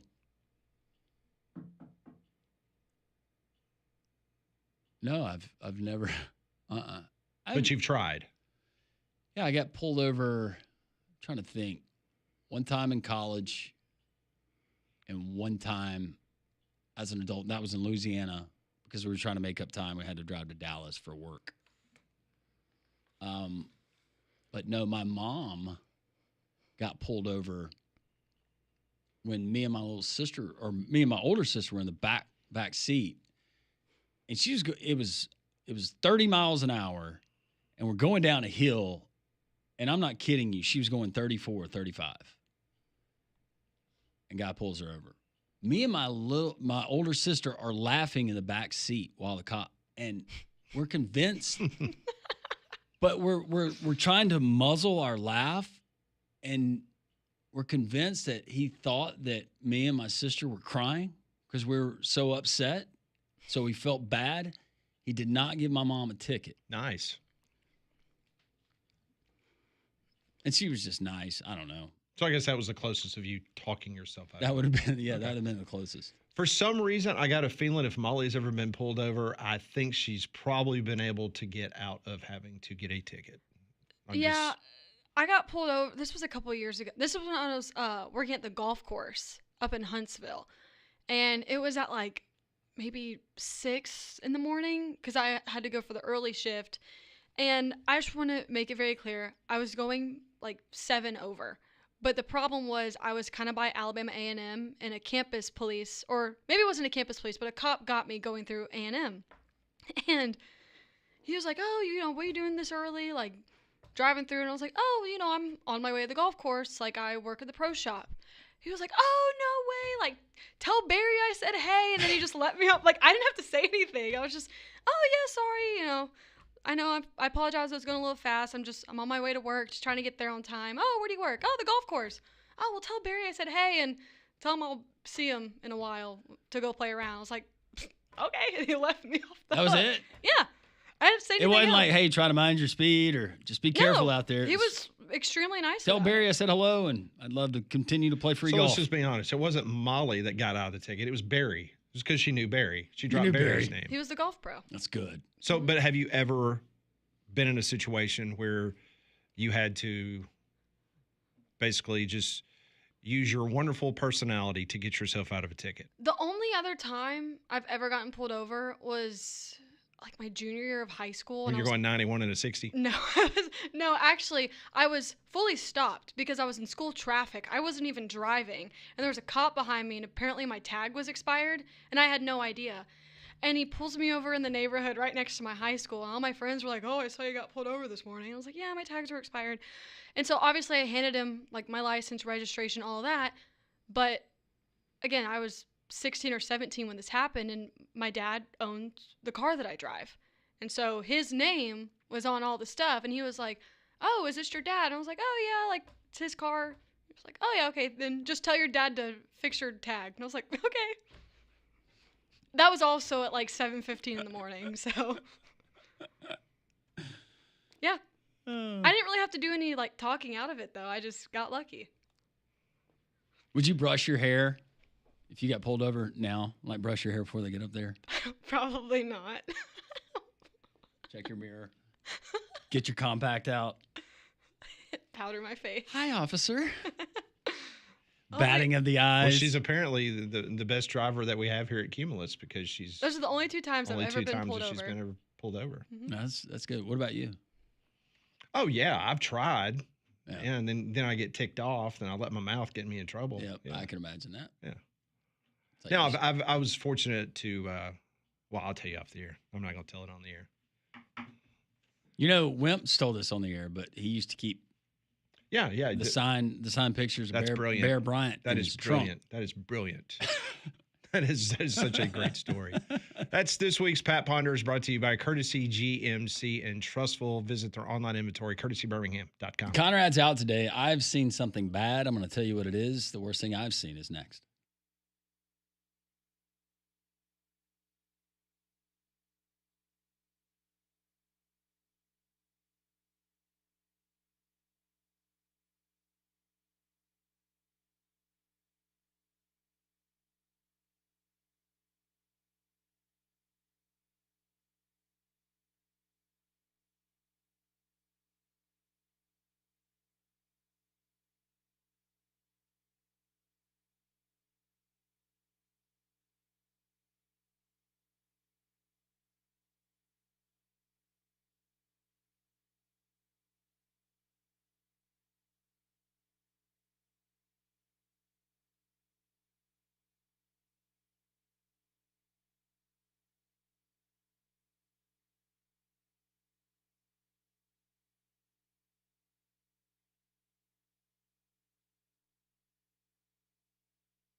What 52, Jox 94.5, Paul Feinbaum Show coming up at the top of the hour. I want to remind everybody about APS. AlabamaProfessional.com is the website. You need to call them, 205-951-9717. The APS crawl space encapsulation system.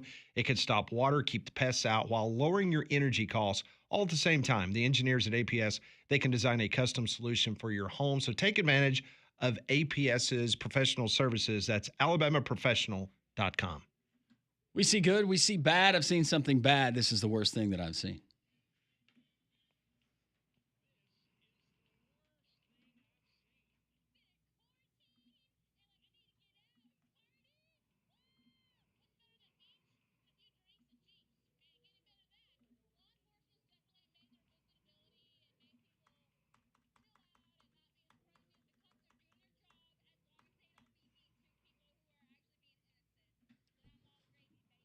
Speaking of P-Town in that area, geographically, Cape Cod. You've been to Cape Cod, right? I have.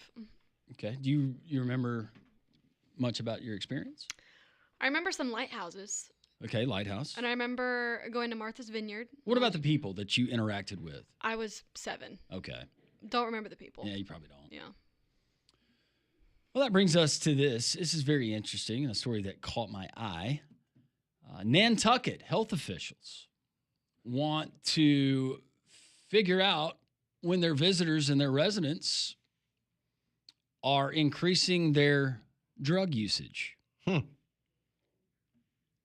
including seasonally and around the holidays, to help folks with recovery outreach there in the scenic town.